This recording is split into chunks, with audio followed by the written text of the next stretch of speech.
Live streaming is on. Okay. Yep, we got the recording and live streaming. Okay, we're good.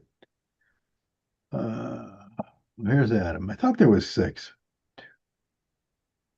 Yeah, there's There's him. only five. Okay.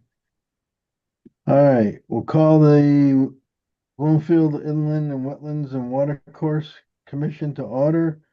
Monday, May 19th, 2025. It is 7:09 p.m. In attendance, we have Paul. All right. Byron, Len, Adam, and myself. That's five.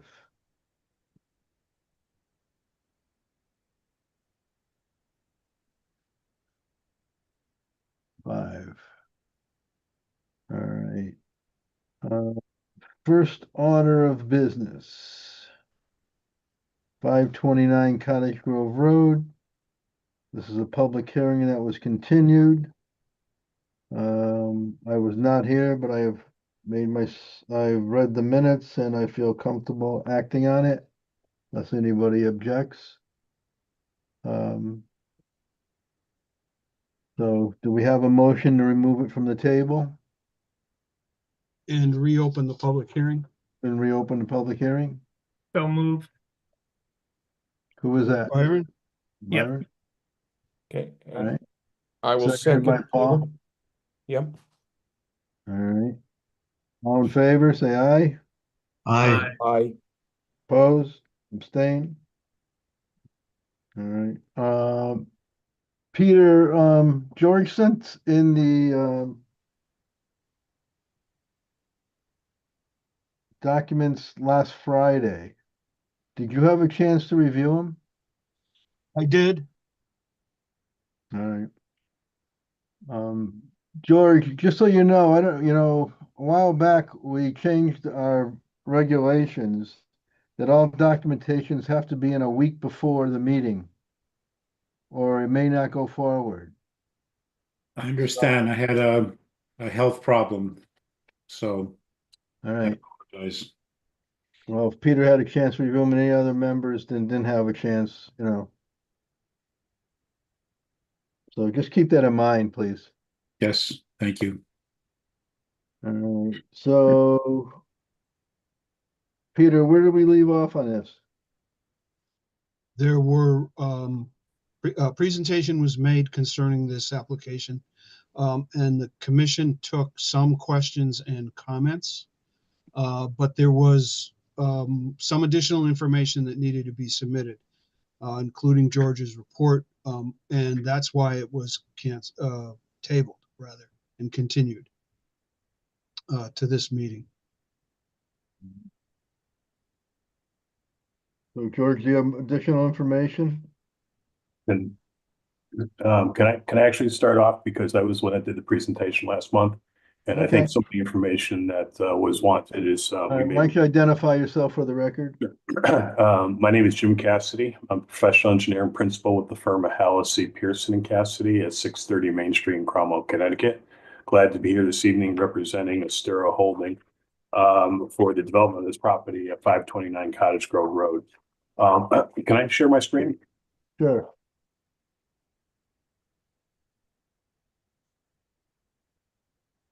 Do you see my screen now? yes. Yeah. If you can make it a little bigger, it'd be helpful too. Let's see. See if I can maximize it here. It's about as big as I can go. All right. Okay, I'll blow up on the different parts, but so we were before you last month. We put in a presentation for the development of this property at 529 Cottage Grove Road. I'm not going to bore you with everything I said last time, but just a couple of things. Again, just a quick overview of the property. This is an aerial photo of the site. To the top is Cottage Grove Road. To the north is up. The overall property is 4.44 acres of I-1 zone land. It is bounded on its east or to the right by the Connecticut Railroad, COT-DOT railroad right away. It is bounded on its south and off to the west by other property of the University of Hartford, who were actually acquiring this property from. Northwestern Drive is off to the west or to the left. The building you see here at this corner is the Starling Physicians Building along Cottage Grove Road.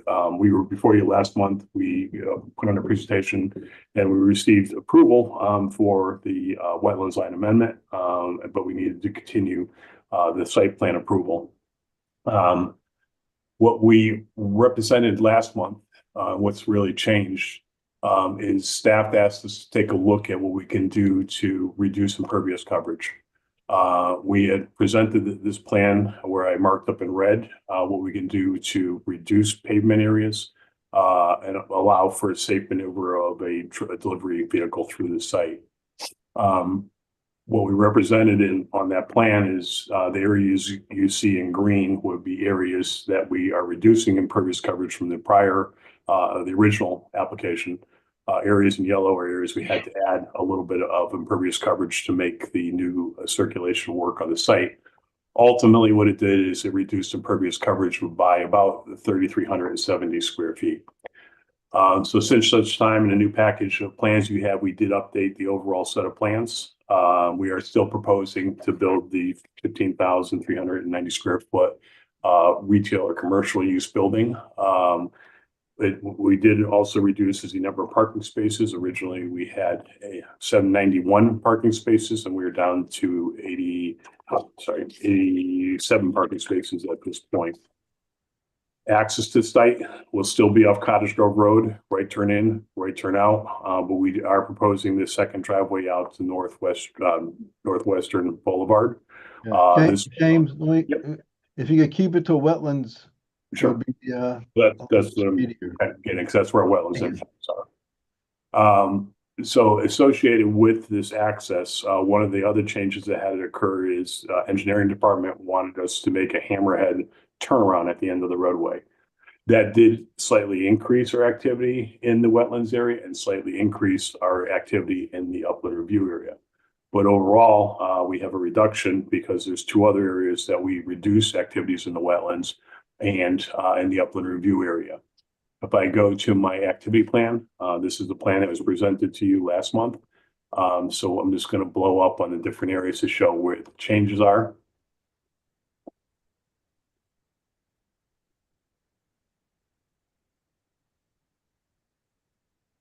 So areas shown in red are direct impacts to the wetlands. So when this driveway comes out to Northwestern Drive, we do need to cross the wetlands for the construction of the driveway and some of our site utilities and a small drainage improvement. On the original plan, we had 1,518 square feet. Because of the hammerhead and reconfiguring of this area, it actually increased to 1,572 square feet, so it's slightly larger. As the driveway comes into the site, additionally, there were two little wetlands impacts for this little isolated pocket here and a little peninsula for this area here. The original area was 169 square feet. It goes down to 540 square feet. So it's actually a reduction. We reduced the width of the driveway through this area. So it also helped reduce the activity in the upland review area. Originally, we were at 41,659 square feet. We're now at 35,400 square feet. So that's for this driveway, utilities, and also a portion of the parking lot and stormwater management basin. Regulated activity number 2 was for the outfall of our stormwater detention basin. That activity remains the same. It's at 2,230 square feet. Again, this is about as far away from the wetlands as we can get and making the grades from the detention basin work to this outlet structure.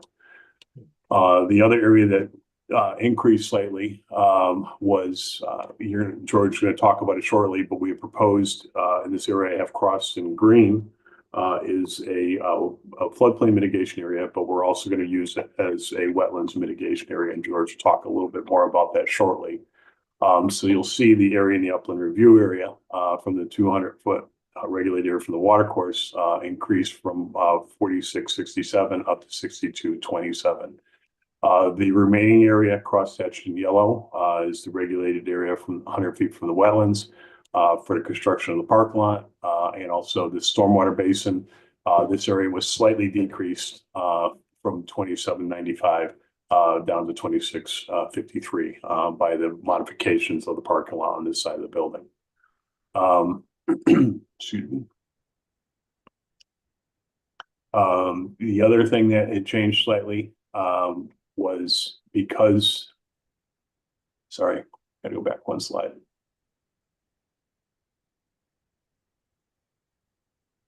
Because we're expanding the mitigation area, at the southeast corner of the property, we'd also given you a plan showing what the cuts and fills, were gonna be in that area within the floodplain. On the plan that we had submitted to you originally, we had proposed that the area of cutting, within the floodplain would be about 406 cubic yards. And the area of fill, would be about 94 cubic yards. This would have given you a net increase of about 302 cubic yards of flood storage capacity. But again, George is going to talk about this shortly. He asked us to expand out this mitigation area, pushing it a little bit closer to the wetlands. So we've actually updated it based upon his recommendation, where the cut's now going to be 549 cubic yards with a fill of about 111 cubic yards. So you're actually going to have a net increase in flood storage capacity of about 437 cubic yards.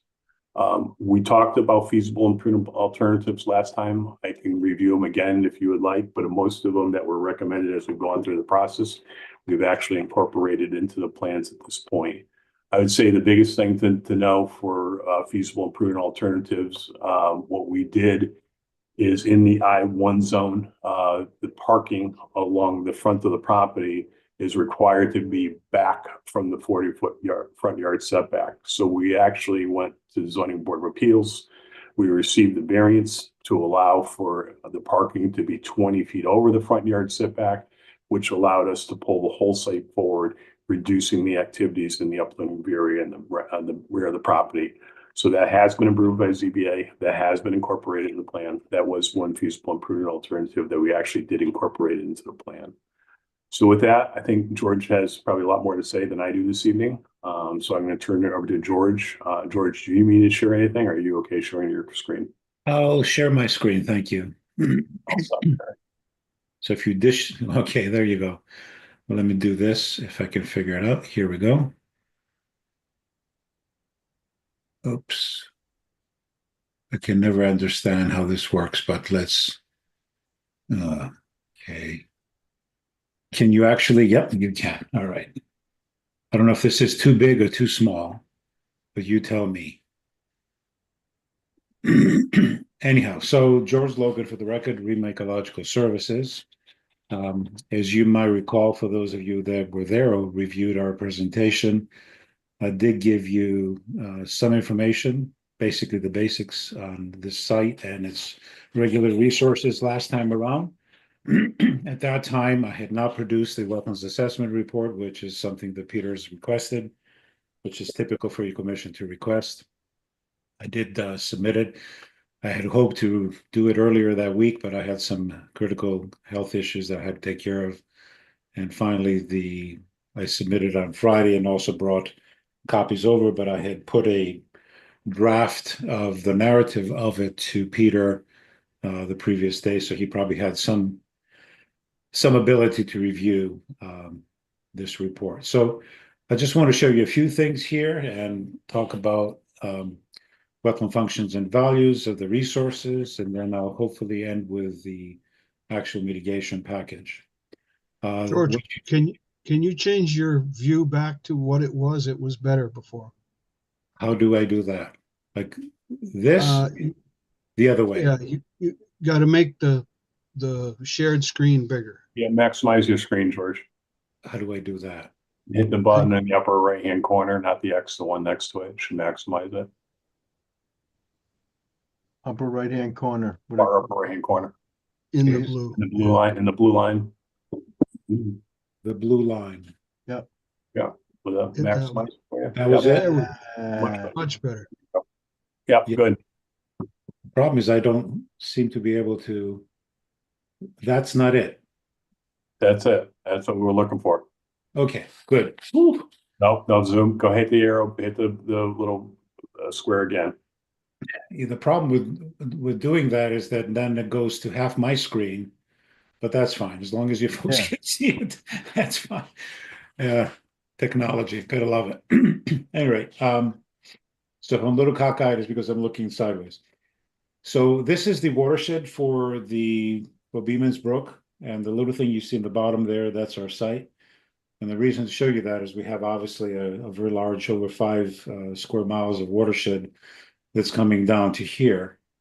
The other thing I wanted to show you, and this is all by way of explaining the functions and values of the major watercourse. This is kind of to give you a little bit of a landscape context, more recent aerial photograph to kind of see the development around it. And here's where this comes. What you have here in this on this side, and I'll talk about the isolated wetlands in a moment, but Beeman's Brook wetland is probably one of your largest wetlands in the entire town. My estimation is this entire corridor that you see here, we have Wash Brooks coming in, you have Philly Brook coming in, you have another semi-permanent watercourse coming in here that doesn't have a name, all in the watershed of the north branch of the Park River. We all know where that goes. All this green area, which is, according to the federal government, is about 45 acres. I expect it to be larger than that. So it's an axis of 45 acres, probably closer to 47, 48 acres of a contiguous resource. So that's obviously pretty significant for the town. What I also gave you was a couple of aerial photographs that are archived, sort of kind of past land use. This is the 1965 aerial photograph. It shows you agriculture has been abandoned, so this is coming back. It's kind of a shrubby, early successional area here in the uplands, and a little less so in the, little more so, meaning more forested in the wetlands. And you might see that there's a structure here. It's kind of not very clear, which has obviously been taken down, but this is a lot more clear. And that is, you see the 1934 aerial photograph. Basically, the entire site is non-forested except for some significant trees along the, the edges, if you will. And this particular one right here that we're not impacting, thankfully, there's a white oak that is about 48 to 52 inches in DBH. So that's still there. So obviously this is second growth, and you see there was a wetland here that's been taken. A few pictures here kind of show you what we're looking at. This is wetland A, which is the floodplain wetland of Beeman's Brook. This was taken in last July. I've been on this site now, I think 5 times. The last one was in May. You'll see some photos in that. This is Beeman's Brook at that time. Obviously, not as much flow as we had the other day when Peter and we were all out there looking at the brook. And this is wetland A again. You can see these areas means that it temporarily floods. Of course, this is in July, so when it floods, this area obviously has water in it. And now on the far western portion of the site, there's a ditch. It's a wetland ditch, obviously it's regulated. And it's parallel to Eddie's Street, which I think is abandoned. I'm not 100% sure, but I think it is. And this ditch goes all the way down to the wetland in Beeman's Brook, and it receives stormwater from an off-site detention basin, and you'll see that in a moment. You won't see that, but I'll show you kind of where it is, and you see it on the plan. So what we have in the primary area of what we call the wetland activity area number 1, which you saw on the maps, where we're crossing, you'll see some pictures in a moment. That's the overflow for the detention basin that I had to also delineate, which is just to the north of our access strip, our easement, if you will. And the water actually flows to this area through an area that's highly disturbed. That's the one we're obviously redisturbing. This is wetland B, and as you probably heard from the previous presentation, there are some isolated wetlands that are on the plateau. So not in the floodplain, but on the plateau, obviously higher. And these are isolated, and actually from a vegetative point of view, while these not as diverse, they don't have as many invasive species. Matter of fact, almost non-existent. Whereas in the floodplain, because it has a large watershed and a lot of things come in, all kinds of invasive species, but yet it has a much higher vegetative diversity and obviously function. Back to Wetland A, Beeman's Brook floodplain. This is in April of 2025. You can see the shallow flooding here. And while we're talking about flooding, one of the things that Peter had me do is come back in April, and this was the date, which is usually a good day to go out and make sure that we don't have any vernal pool habitats on the site. None were found. So that's, I guess, one of the things that requested that we do. Now, again, April 9th, Wetland C, and this is the wetland activity area number 1. So you can see my car parked there at the edge of the pavement, and the road access will come in through here and come right to you. You're looking at this photograph. So this is the area that I said was previously disturbed, and the overflow from the detention basin kind of enters here and kind of flows down to the ditch, which is down here. This is the same area on May 10th, which is my last visit, and I'm looking from the exact opposite direction. So from here, I'm looking northwesterly, and from here, I'm looking from where the car is, roughly down through this flooded area. Okay, so wetland mitigation area, I'll talk about that in a little bit.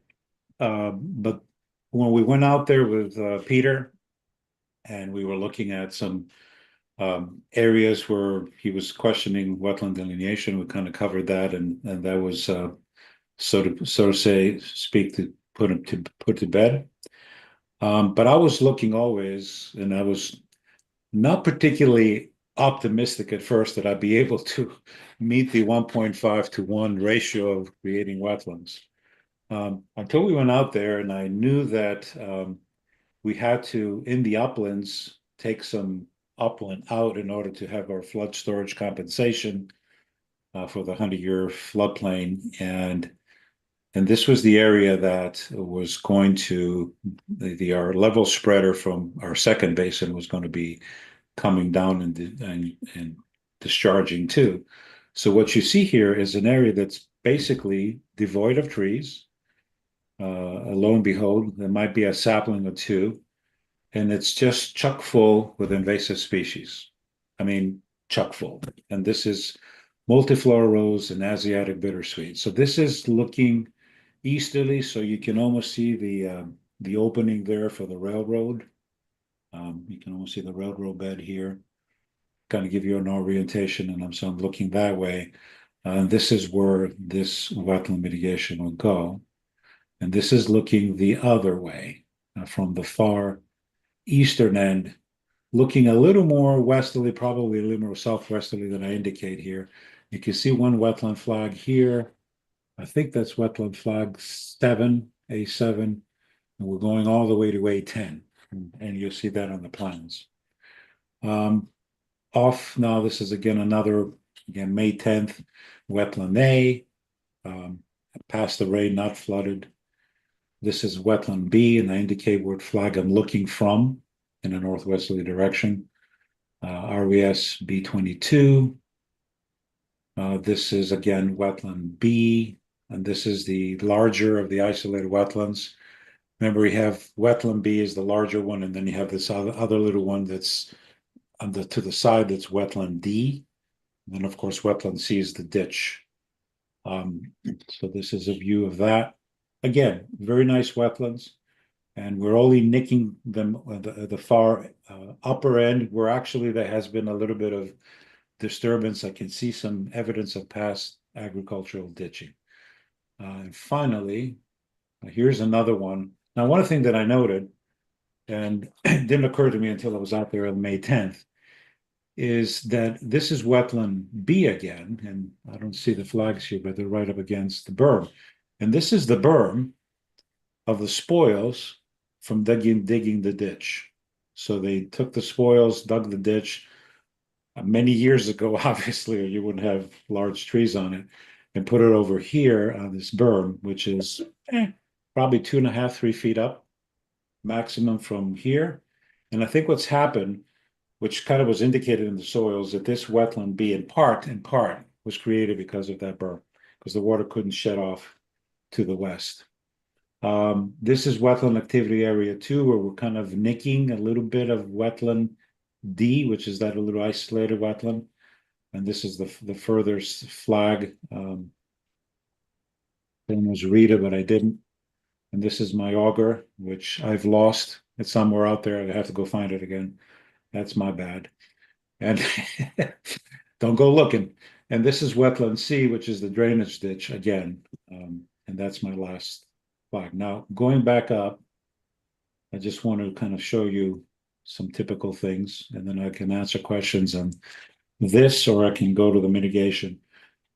So it's quite obvious that wetland A has all kinds of functions and values. Now, I took into consideration the 0.6 acres of wetland A that was delineated on said property. But obviously, I told you there's like 47 acres going south. So that kind of informs my functions and values assessment. I'm not evaluating the whole thing, but the one I'm evaluating is still taking into consideration its connection as being part of a larger wetland. And you can see all kinds of primary principal functions, which means that they're at a better than average level and sometimes high. Obviously, we have groundwater recharge and discharge depending on the time of the year. Flood flow alteration, obviously, it's significant for flood flow alteration, which is part of the reason we're doing what we're doing. And then, of course, because of its watershed and the fact that you do have a significant amount of the watershed is developed and has a significant amount of impervious surface.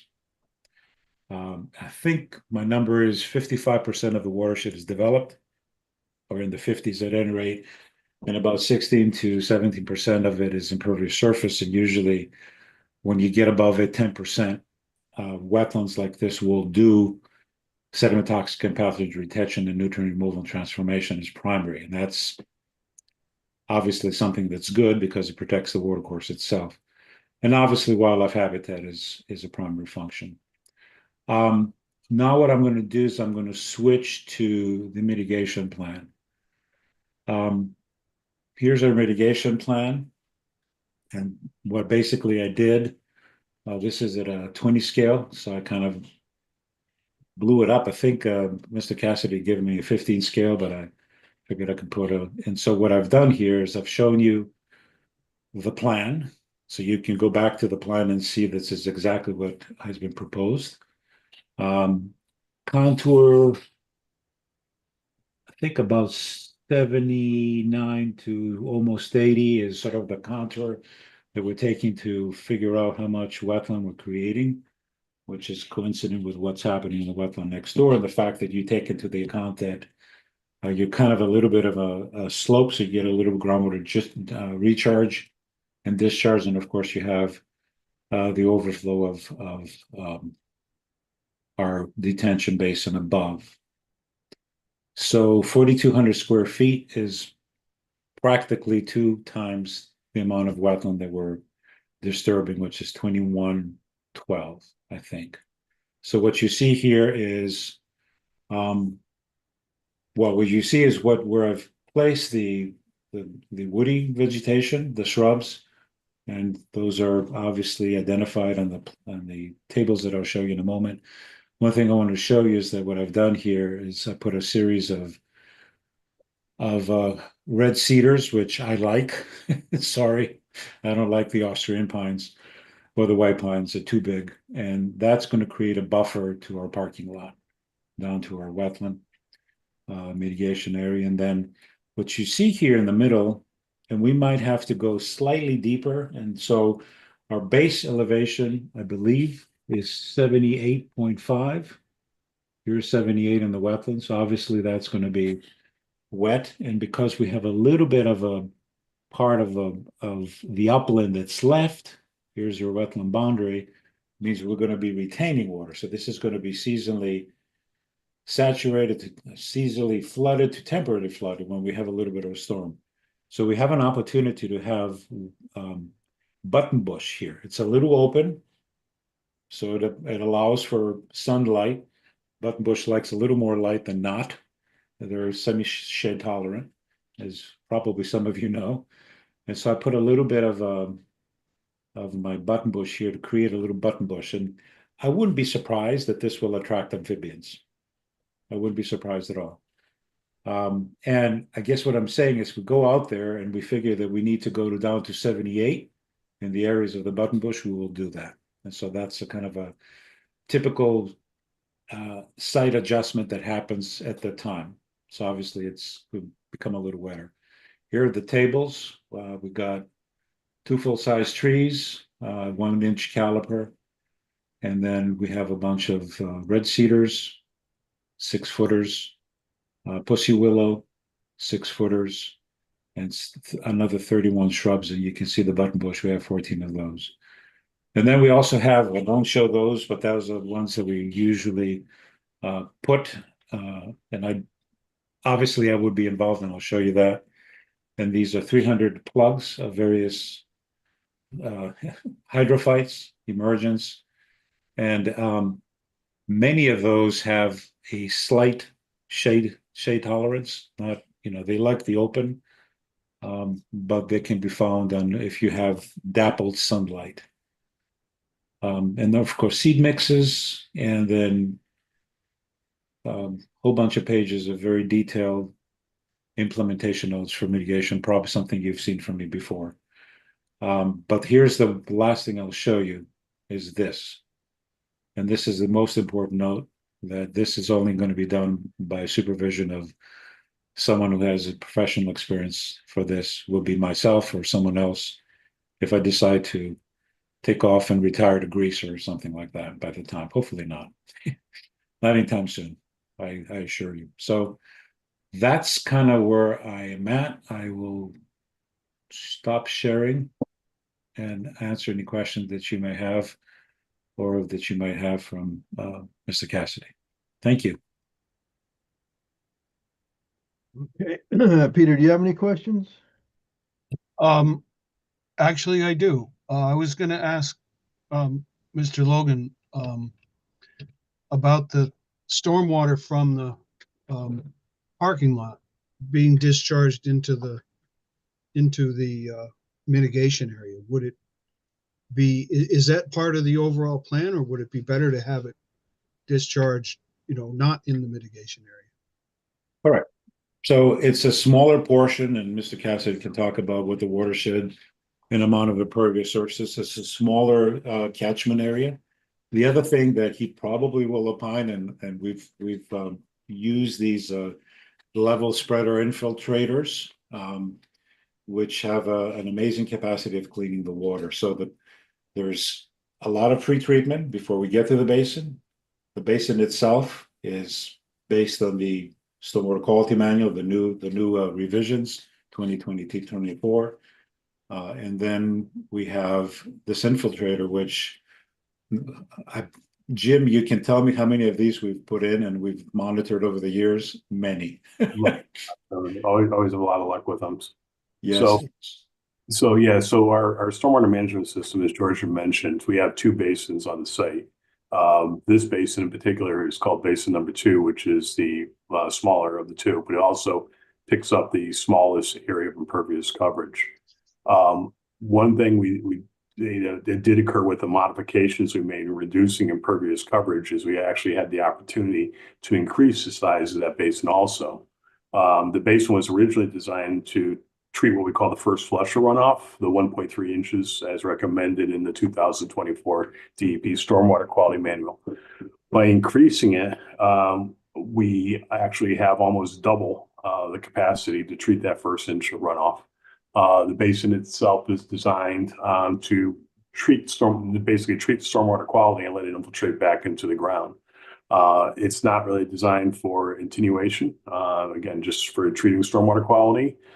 In addition to, as George had mentioned, the second means is by discharging through the outlet structure to the level spreader. If no one's ever seen the way we've set up this level spreader, what it actually is a series of concrete galleries like you would have for a septic system. They are 4 feet high, 4 feet wide. And we put them in a row. In this particular case, we're looking at a total length of about 40 feet. I'm just sharing my screen, just so it's a little easier to explain. 1 second here. And I'll explain what that means to the wetland when he's done. Okay. So I'm sharing my screen again. So this is stormwater basin number 2. So as I mentioned, we actually increased the size of it when we pulled the impervious coverage over. The square you see in this is the outlet structure. So what will happen is the water will build up in it to a depth, I'm sorry, of about 1.5 feet. And that water will allow it to infiltrate into the ground. From the outlet structure, it discharges through a pipe to this long rectangular area. This is the level spreader that we're talking about. What we like to do is we take these 4-foot concrete galleys, and what we do is on the downslope side, we'll leave the top 2 feet of it exposed, and then the bottom 2 feet is buried into the ground. What this allows to happen is the first run of water into it's allowed to recharge back into the ground again. But if you have any larger storm events, it discharges to the openings in the top 2 feet of the structure across a stone riprap pad, and then continues on into the wetlands area. What I like about this, and as George had mentioned, I can't tell you how many I've done at this point, and it's been very successful, is if you see a typical level spreader, typically what people have done is they dig a long linear trench and discharge storm drainage right to that trench, but it's an open trench that's set at an elevation of 0. Initially, they're great. The problem over time is if they're not maintained and you have trees that fall and die and fall into them, it starts to reduce that length of discharge flow that continues on to this wetlands area. By having it buried underground, again, we promote groundwater recharge, but also maintenance-wise, if trees fall on it or if debris falls on it, it is consistently this 40-foot length. And then you want to try to spread out that flow and make it back into what we call sheet flow, non-concentrated flow, to reduce the possibility of point discharge erosion to the surrounding wetlands area. So I'm going to let George talk a little bit more about it, but we've been very successful in several applications with this particular layout. Yeah, so here's a couple of things that are important. Obviously, I wouldn't want water that's polluted and not properly treated to be discharged to any wetland, whether it's an existing wetland or a created wetland. So that's one. Because of what Mr. Cassidy just mentioned, is that we're way above the 1.3 first flush or stormwater, the water quality, which is being infiltrated into the ground. That means that I would argue that more than 90% of the typical storms that fall will be actually infiltrated before you see any discharge. And the only things that are going to be discharging are the larger storms. By that time, dilution takes care of pollution, and or everything has been infiltrated and cleansed before it reaches the wetland through shallow groundwater discharge.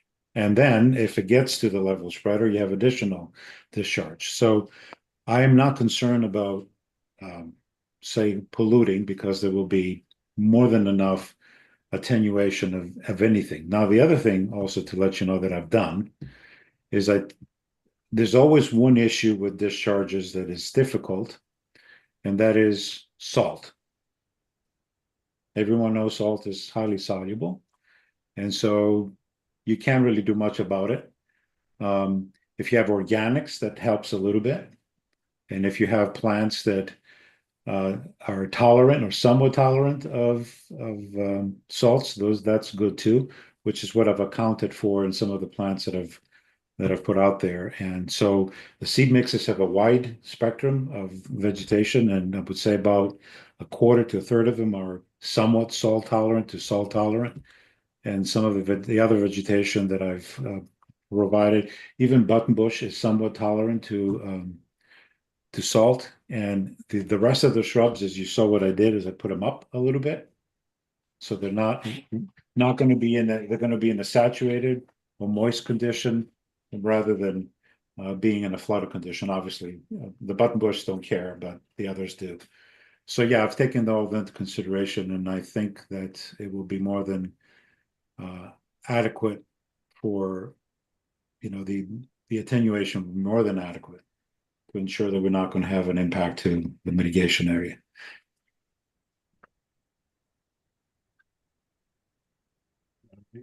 Any other questions? Peter?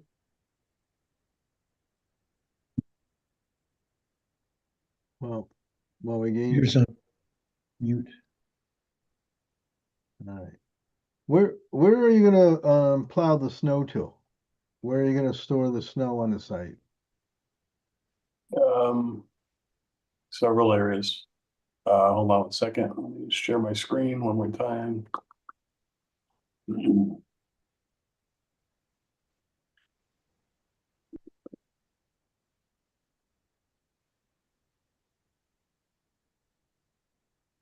So we have on this east end of the property, we have a large island area with large end islands that we put snow in. We have this entire front of the parking lot, and then also down this entire western side of the property that we can put all our snow. And that's not gonna run off into the wetlands with the contaminants from the snow? Gonna run across the parking lot and then off eventually into the stormwater basin. Okay, It's not gonna run directly into the wetlands area. It has to go through one of our systems to get there. all right. It's not gonna affect the traffic flow either, right? No. All right, any other questions from the commission members? Yes, Alan, I had a question. Okay, Glenn? Yeah, so the mitigation area below the basin 2, Mhm. did you say that that area is 4,000 square feet, 4,200 square feet? Is that Yes. the number? The ultimate mitigation area. So as George mentioned, what we're doing is we're grading this area down to an elevation of about 78.5. So the line that you see at 78.5, and then there's the upper edge of it will be at elevation 80 is 4,200 square feet. Okay. I've got the map that I recently got from Peter says 2,400 square feet. So that's incorrect. It's 4,200. Yeah, so again, so when George followed up with his recommended mitigation, he made the recommendation that we extend it further to closer to the wetlands. So we did update it accordingly, but I didn't reprint all the plans because I didn't finish came in late last week. Yep. Okay. Great. Thank you.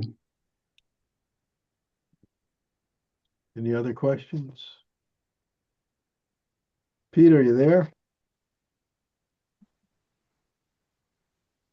Yes, sir, I am here.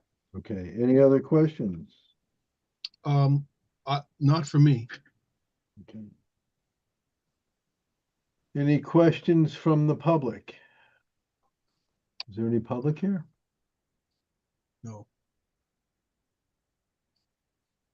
All these people in attendees are for another application? Yes. Okay. All right. So we can close out the public hearing and move forward. We are set with all additional information, right, Peter? Yes. In fact, I would like, you were asking if there were questions. I have some additional statements. You want me to wait for comments or do them now? No, we can do your comments now. That'll be fine.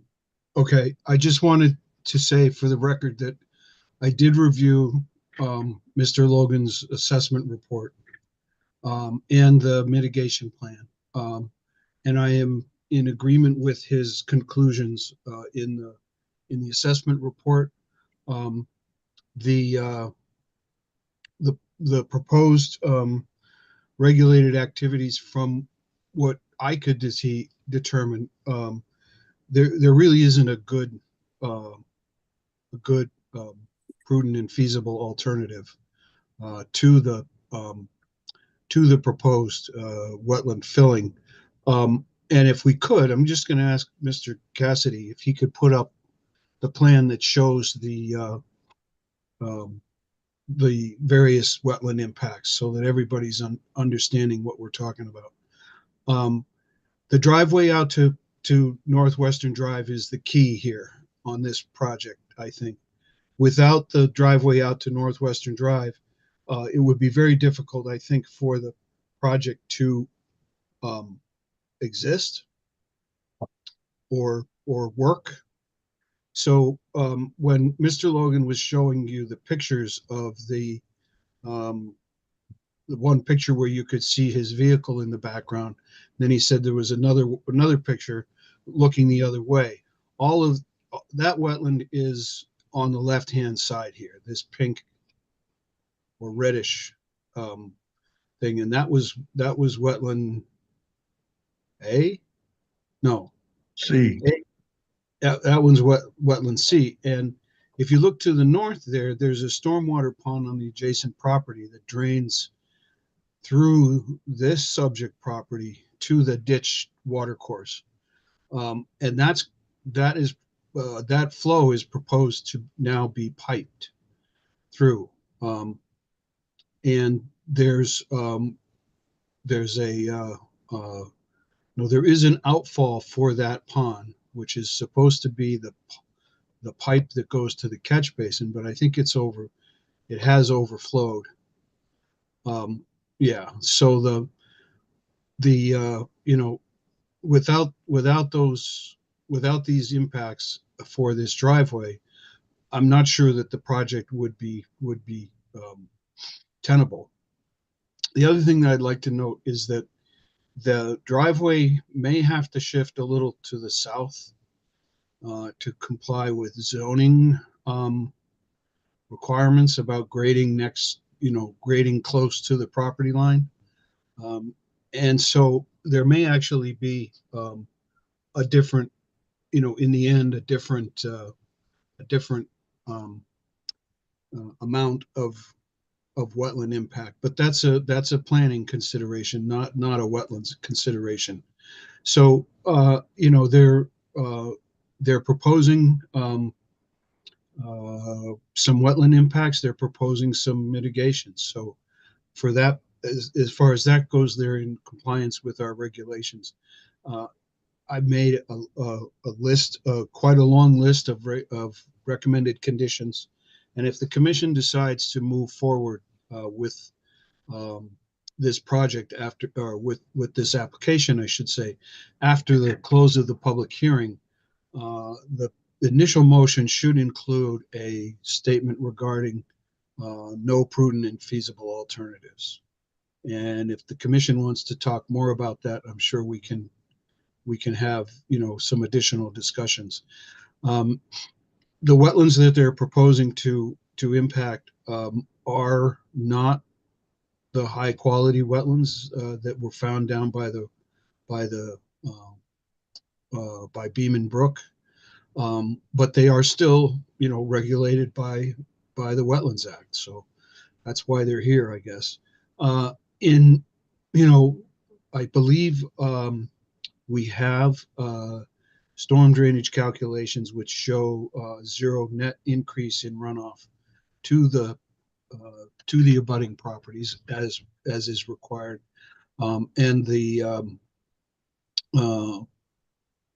work necessary for the floodplain mitigation was talked about a little bit here, but there's some fill and they have to create additional volume, which they're doing in this combined wetland mitigation and floodplain compensation area. So that's their, that's the additional volume they need for what they're filling in the floodplain. And I think there was, I forget how many, 400 plus cubic yards over now. You're gonna pick up, so here's a summary. Yeah. You're gonna increase flood storage capacity by about 437 cubic yards. So that work, although strictly falls under planning for approval of work in the floodplain, it's also regulated activity for this commission. So I wanted to make sure that part was clear. I have, I'm not going to read all of the conditions, but I'm pretty sure that they're,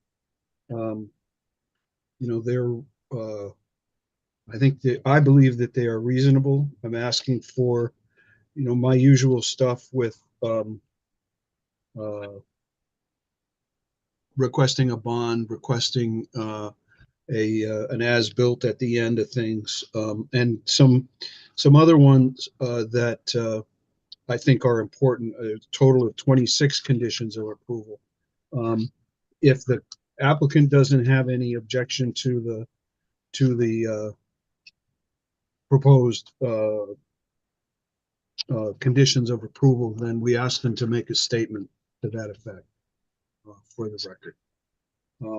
So unless the commission has other questions for me, I'm good to go. Thank you, Mr. Chairman. I had one other question that I wanted to ask Mr. Logan. Why did you find it necessary or to differentiate wetland A from the other wetlands? Well, wetland A is a very distinct system.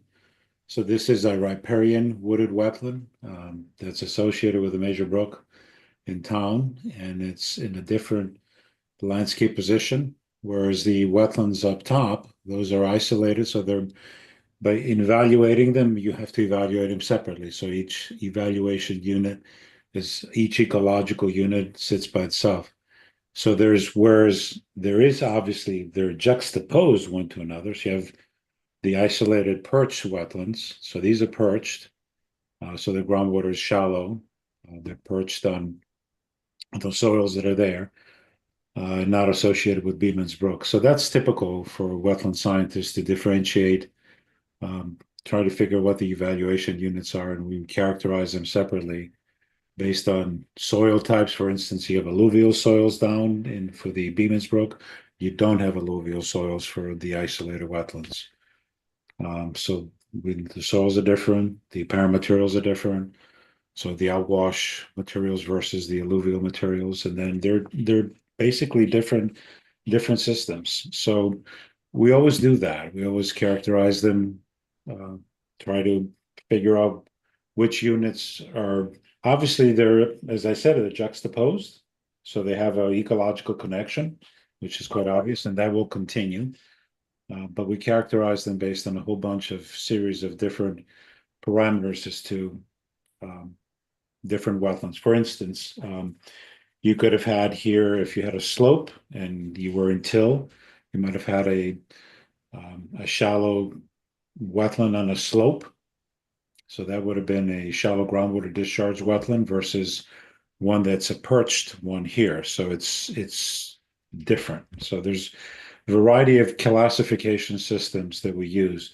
And next time I'm before you, Lord willing, and I do a wetlands assessment, what I'll do, which I didn't do this time, is to give you all the different classification parameters that we use as wetland scientists to characterize different wetland systems based on drainage, hydrologic regimes, soils, geomorphology, etc. Right.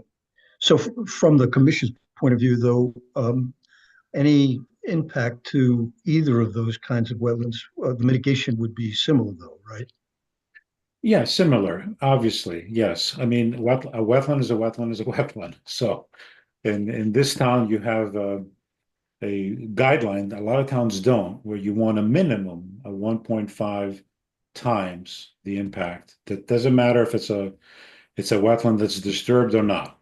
So in this particular case, we were very fortunate, I think, to find an area that was conducive to wetland mitigation without taking a lot of trees, or any trees for that matter, except at least next to the wetland. Well, obviously, we're taking a few trees up for this flood storage compensation, but it's a perfect area. Its hydrology is almost there, so we don't have to be digging big holes. And the other thing that I wanted to mention is, by creating a wetland next to the most valuable wetland, means that wetland that we're creating by that factor alone becomes more valuable. Whereas if we put it somewhere else, where it's isolated in an upland area, we could dig a hole and put a liner and create a wetland. It wouldn't have been as valuable. So where it is probably, and again, we were very fortunate. I was not optimistic at first that we would be able to do that, but we were able to do that. Great, thank you. You're welcome. All right. Does the applicant agree with all the conditions, by staff? I'm going through them right now. So far I'm up to 20. It looks okay to me. Keep reading. Huh? Should we, table this to next meeting or? No, no, I would say we're good with them. Briefly, I'm going over them quickly. Yeah, he says, I'm texting the applicant. He says green light. It's okay. Yeah, the applicant's okay with them. So you're in We're in agreement with the 26 conditions of approval. agreement with staff? Okay. Yes. All right. So is there any further comments? Is there any comments from the public? I don't think there are no comments from the public. Any comments from the commission? Mr. Chair, I just want to add one thing. I realized, as I was looking at some of the materials ahead of this meeting that, I should probably, note that, because the property owner that's looking to sell is University of Hartford. My husband, who's an independent, he's self-employed, he has a contract currently with University of Hartford. He teaches one course there, but he's a 1099 employee. We don't have any financial interest in the university, but in the interest of clarity and full disclosure, I want folks to be aware of that association in my household. And they've made no contact with him about this project, correct? Correct. Okay. I'd love more contact from the university, like benefits and such, Yeah, but not gonna happen. yeah. Okay. I have no problem with it. Nobody else does. The applicant have a problem with it? No, we don't have any problem with it. Okay, Okay. all right. So is there a motion to close the public hearing? So moved. Moved by Byron, Byron's got it, and since I jumped in, I'll second. Paul, seconded by Paul. Any further discussion? All in favor, say aye. Aye. Aye. Chair votes aye. Opposed? Abstain? It's unanimous. Okay, so now what's the pleasure of the commission? Should we vote on this tonight or kick the can down the road? We don't really need any more information. Yeah. No reason why we can't vote on it tonight unless somebody objects. I agree. All right. All right, who's gonna make the motion?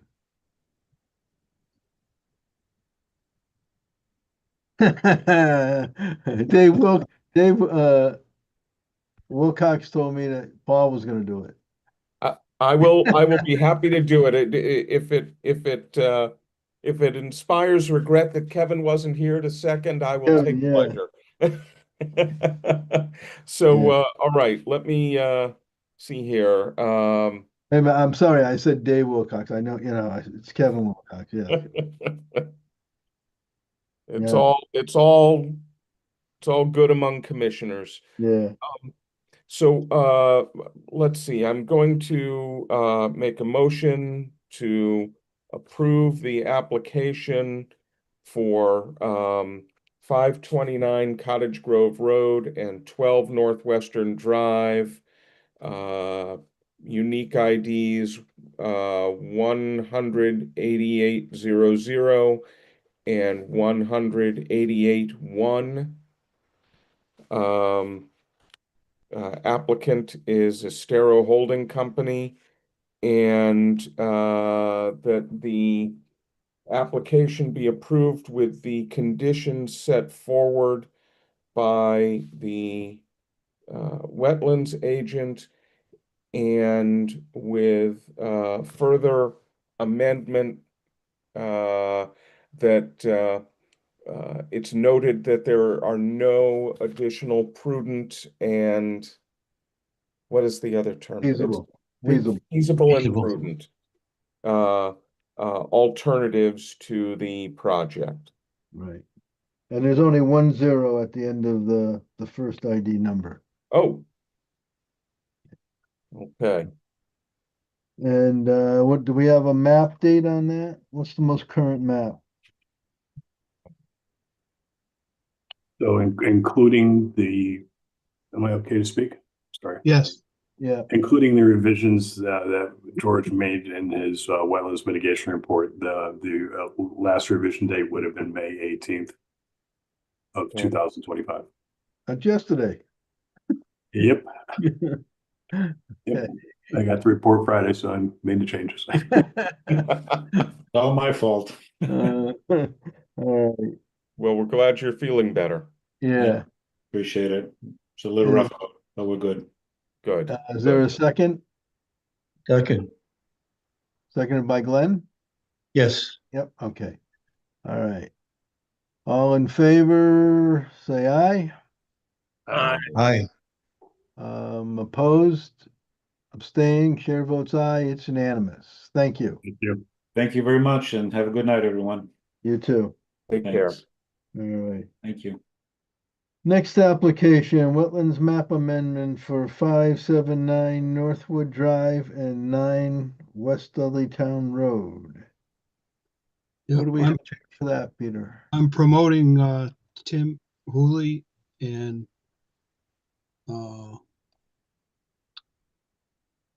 Sagan Simcoe.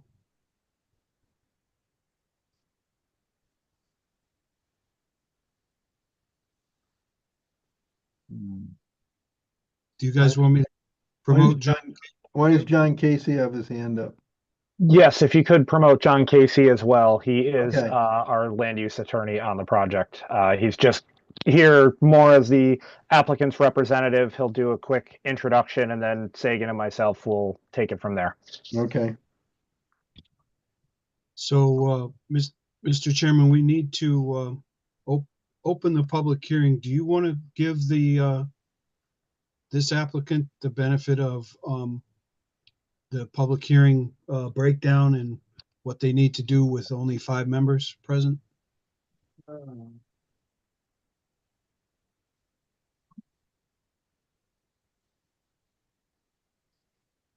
Yes. All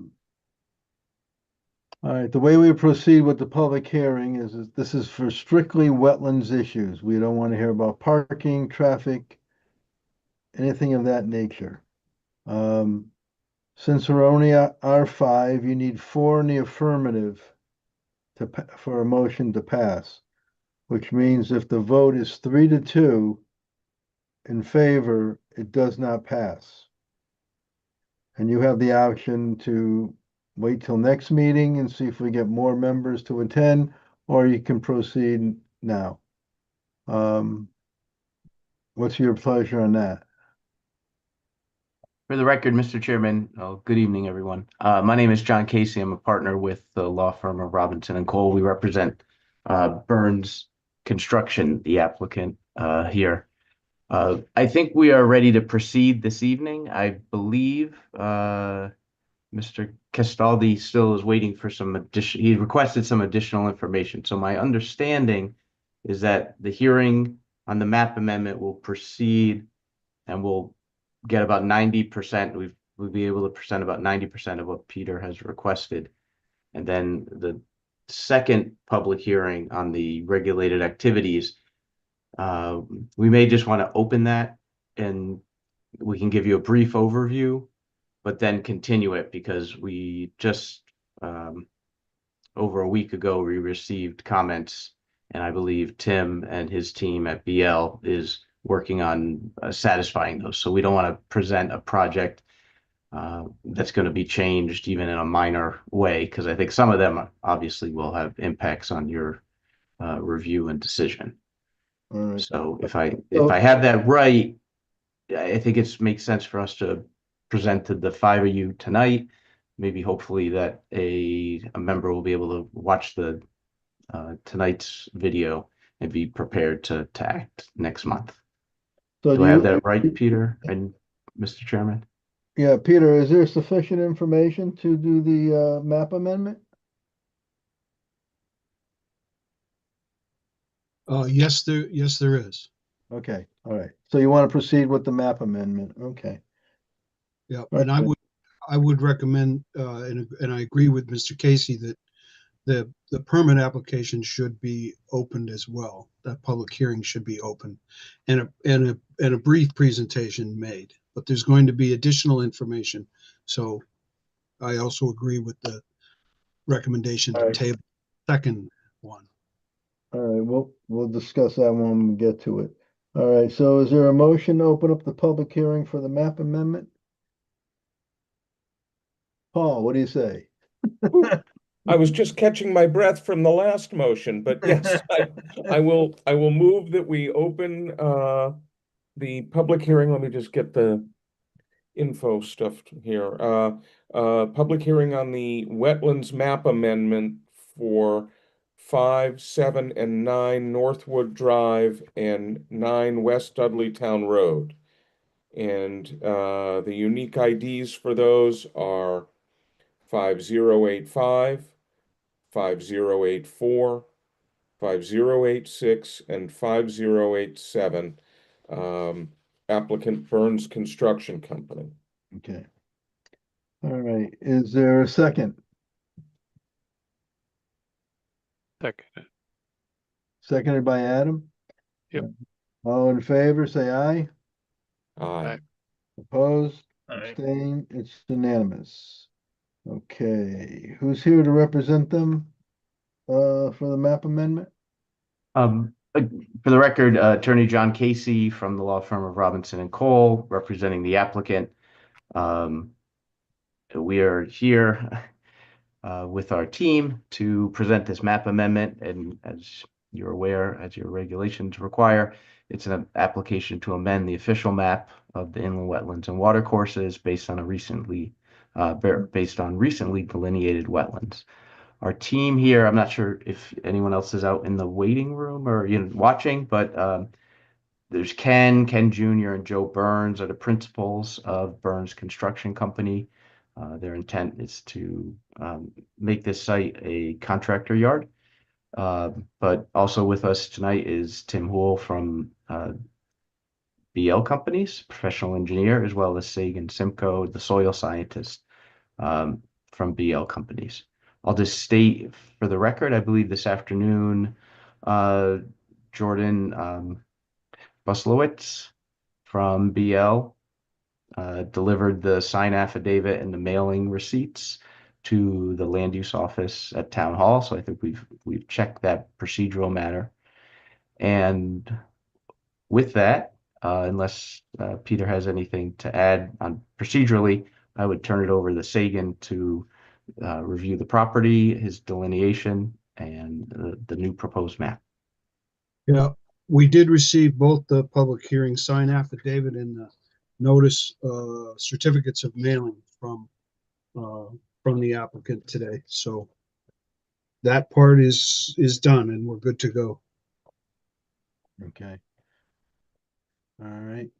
So do we have you gonna share a map?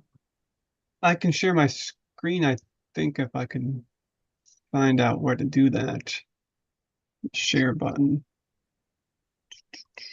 Should be on the bottom. Oh, there it is, right in front of me. There we go. Okay. So for the record, my name is Sagan Simcoe. I'm with BL Companies. I am the certified professional soil scientist and the professional wetland scientist that did the delineation and site walk for this project. The initial wetland delineation was done back on October 17th of last year. I located 2 wetlands on the site. Wetland B Sagan, here. Yes. we can't see your screen yet. Oh, You have to what hit happened? save. It turned green. What happened? You have to hit it one more time typically I'm sorry. Let's try. when you select the screen you want to share. Can you see it now? Nope. Share. Oh, there's a share button. Oh, I got I something. bet you can see it now. Yep. Okay, there we go. So yes, this is the the wetlands located on site back in October of last year.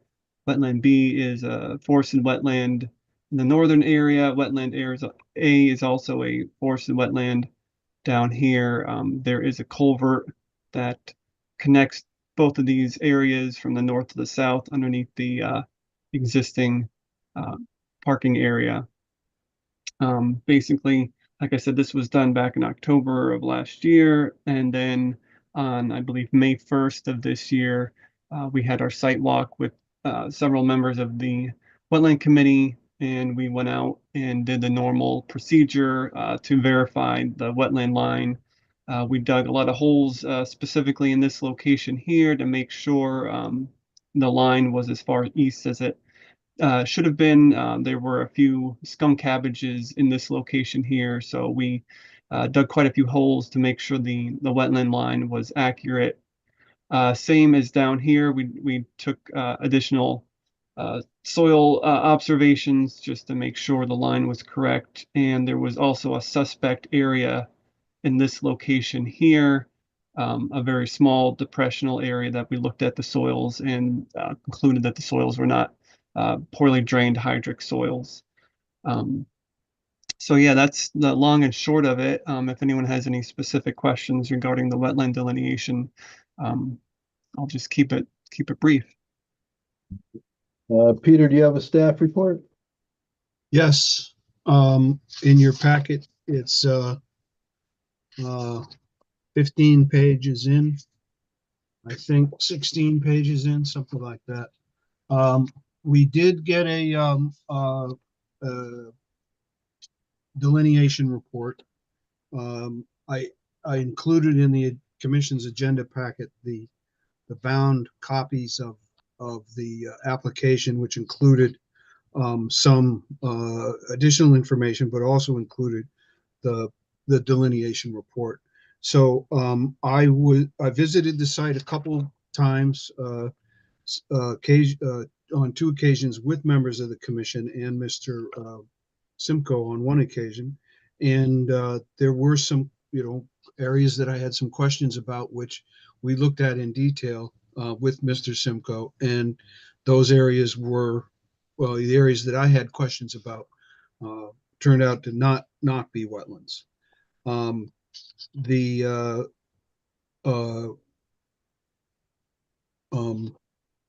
Let's see, I'm trying to see, it was, yes, it was May 1st that we were out there with Mr. Simcoe, and some of the flags that were missing in the field were rehung or relocated. The delineation, I believe, is accurate.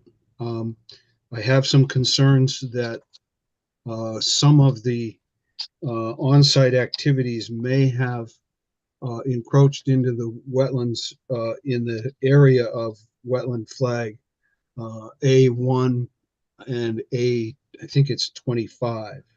Yeah, it would be in this area here, Yeah, right along some new concrete blocks were placed there, and the actual point for, I think it was wetland flag 25, as I recall, was partially in the material that was within the material that was placed so that they could put these concrete blocks down. In the in the other areas on the site, particularly west of wetland A, there was also some minor encroachments in that area.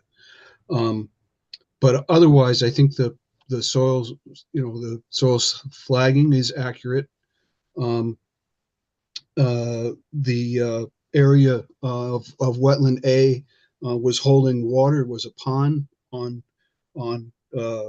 most of the days or on all of the days, I should say, that were out there, that I was out there.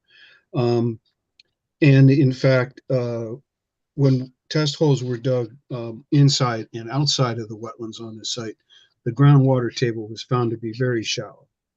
And there was, we had been at that time we didn't have a lot of excess rain at that time, although it had been rainy, and I don't think the wetland A, or the pond that's in wetland A doesn't really have an outflow. So it's isolated in as far as the pond goes, and the wetlands, as Mr. Simcoe mentioned, are connected with a pipe under the back parking lot behind number 5. So my recommendation to the commission is to approve the application and modify the official map to include the 2 wetland areas delineated by the soil scientist, with 4 conditions, including submitting a revised plan, 3 paper prints, and 1 fixed line Mylar for signing, and the Mylar to be filed on the land records. And if we can look at a plan, can you share the plan that has the wetland flags on it, the flag numbers? I believe Tim could share that. I'll stop sharing for you. Yes, I do have that up. So give me one moment here. Can you see my screen now? Yep. Yes. Is there a specific side you wanted to see? Yeah, let's start with the right-hand side here, wetlands B. Okay, I'm going to highlight this as we're talking just so it kind of pops out a little bit more. So my recommendation is for the commission to adopt, to modify the map from flags B7 through B16. So that's B16, and B7 is right here, or to the property line closest to those points. Does this map show the official wetlands on it? It does not. Do we have No, it one? does not. So I don't believe we have a map that includes the official wetlands from the town approved map. do we have the wetlands map amendment plan? This is existing conditions, I believe. Yes, I can pull that up in one moment. I apologize for not having that up.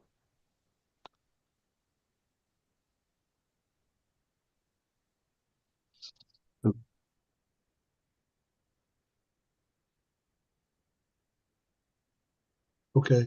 Yeah, then zoom in on this. See the official map is in the dash dot line. So they, yeah, I don't know. Can you hit the max button, make this bigger? Yes. I think we're looking for the upper right-hand corner again to full screen it there. Is that where just the flag was, Peter? Oh, that didn't work. Okay. Go back. Sorry. So no, what I'm saying is that we have to figure out a way to make the official line match up with the flagged line. So my recommendation is to do it at wetland flag 17, 16, B7 through B16. So it'll be at the property line over here. On the other side, it gets a little more complicated. If we could look at that side, please. The A side? Yes. Sure. So as we saw out in the field, there's a gap between, in the lower left-hand corner, between 13 and 14, I think. And there's also a gap in the wetland further north. 13 is here, 14 is there, and then there's a gap between I can't read them here. I think it's 11 and 10. Yeah, I believe no. Between 11 and 10 should be closed. Between 13 and 14 is definitely open, but there's the corner up there by wetland A10. basically that corner is open. There's drainage to what is the west, It's basically to the top of the screen. That is open and drains in a ditch, constructed ditch that goes up. Yep. But it also, the wetlands also extend to the left here. That's actually to the south on this plan, but they continue on to the next property. And as I recall, they were continued, I mean, that the opening was between 11 and 10. No, that should everything between 10 and 13, is that gravel drive or gravel parking lot from the adjoining property to the south. I'm not sure that we're on the same page here. There is a gravel parking lot, but it's not immediately adjacent.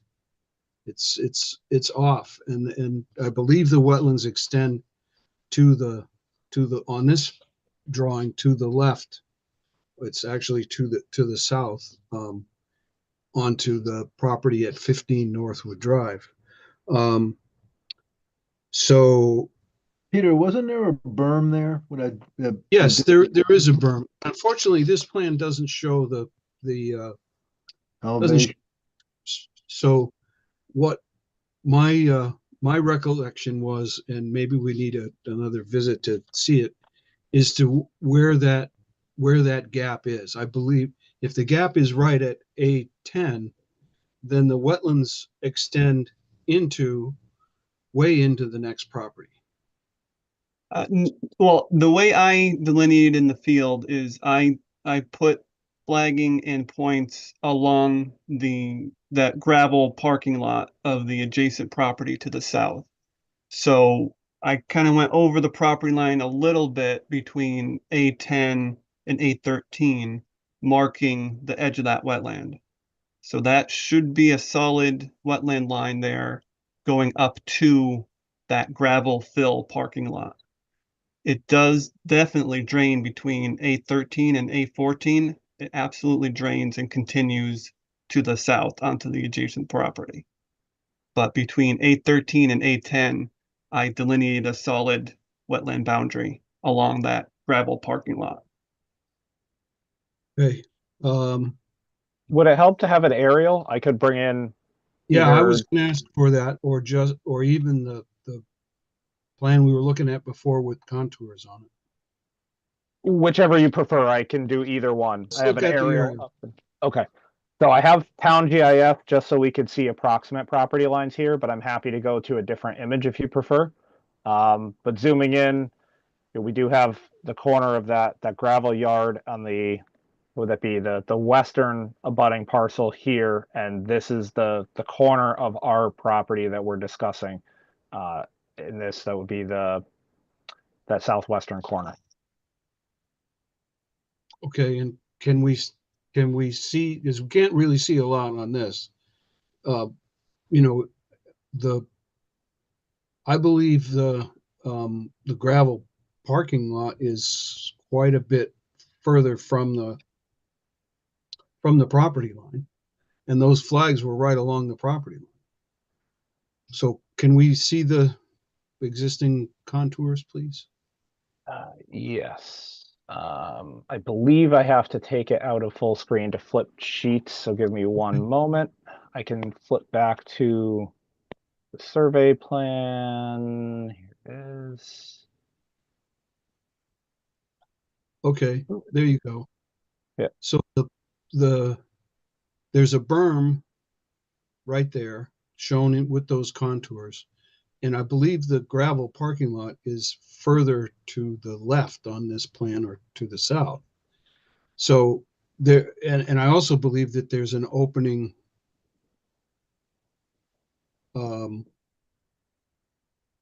So Roughly in that area, is that where you were thinking, Peter? Because I think you had marked that up on, I know that we Yeah. haven't gotten to the full permit yet, but I believe you had Right. marked that up on the full permit as well. So there. So this, I'm sorry, this plan doesn't look like the other one. Am I missing something here? You've got wetland flags, A13 and A12 near the bottom of this page. And then 11, maybe I'm mistaken. I thought the one at the top here was right at the corner. Yes, there was an update. It looks like we did not get the update reflected in that survey, but the wetlands map amendment plan is correct. That one, Yeah. this does have a newer revision date on it. Okay. So my recommendation was to modify the official map modified to include the two delineated wetland areas at wetland flags B7 through B16, A14 through A25, A25 through A1, A1 through A10, and A11 through A13. Lines should be open between flags A10 and 11 and A13 and 14. So, Mr. Simcoe, what you're saying is that you don't think it's open from the whole way from 10 to 11. That's correct. When from A10 to A13, I delineated the actual boundary of the wetland. It goes to the gravel fill area of that parking lot to the south, which is to the left of the screen here. Okay. So, I mean, that's what I took the line right up to their gravel fill as it stood on October 17th of last year. So that is the boundary of the line. Okay. I'm okay with that delineation. And as I said earlier, I'm recommending that the commission approve the application with those 4 conditions of approval. Thank you, Mr. Chairman. Any questions from the commission? Does the applicant agree with those conditions? Accept them? Just for the record, John Casey again. I just want to be clear. So the fourth in Peter's memo, there's 4 recommended conditions of approval. The fourth was modifying to make the changes that we just discussed. But what I just heard was Peter saying that he accepted the delineation as Sagan explained and as shown on the wetlands delineation map that Tim had up. So I just want to make sure that that's clear. So there wouldn't be 4 conditions of approval. There'd just be the 3. Peter, are you satisfied that the fourth was explained properly and cleared up? Yeah, the fourth condition really just lists where the map will be amended at what wetland flags. Okay. I don't think there was a question at wetland B, but there was a question at wetland A. So the Would you strike the last sentence of number 4? The line should be open through flags A10 and 11 and 13 and 14. no, 'Cause I think it's I would cross the 10 and 11. It right. is open between And it 13. is open between 13 and 14, correct? Okay. Yes. Okay, with that clarification, I think the applicant is satisfied. Okay. Any other questions from the commission? Any questions from the public? There is no public. Any comments from the public? Any comments from the commission? Any last words from the applicant? No, Mr. Chairman. Okay. Is there a motion to close the public hearing?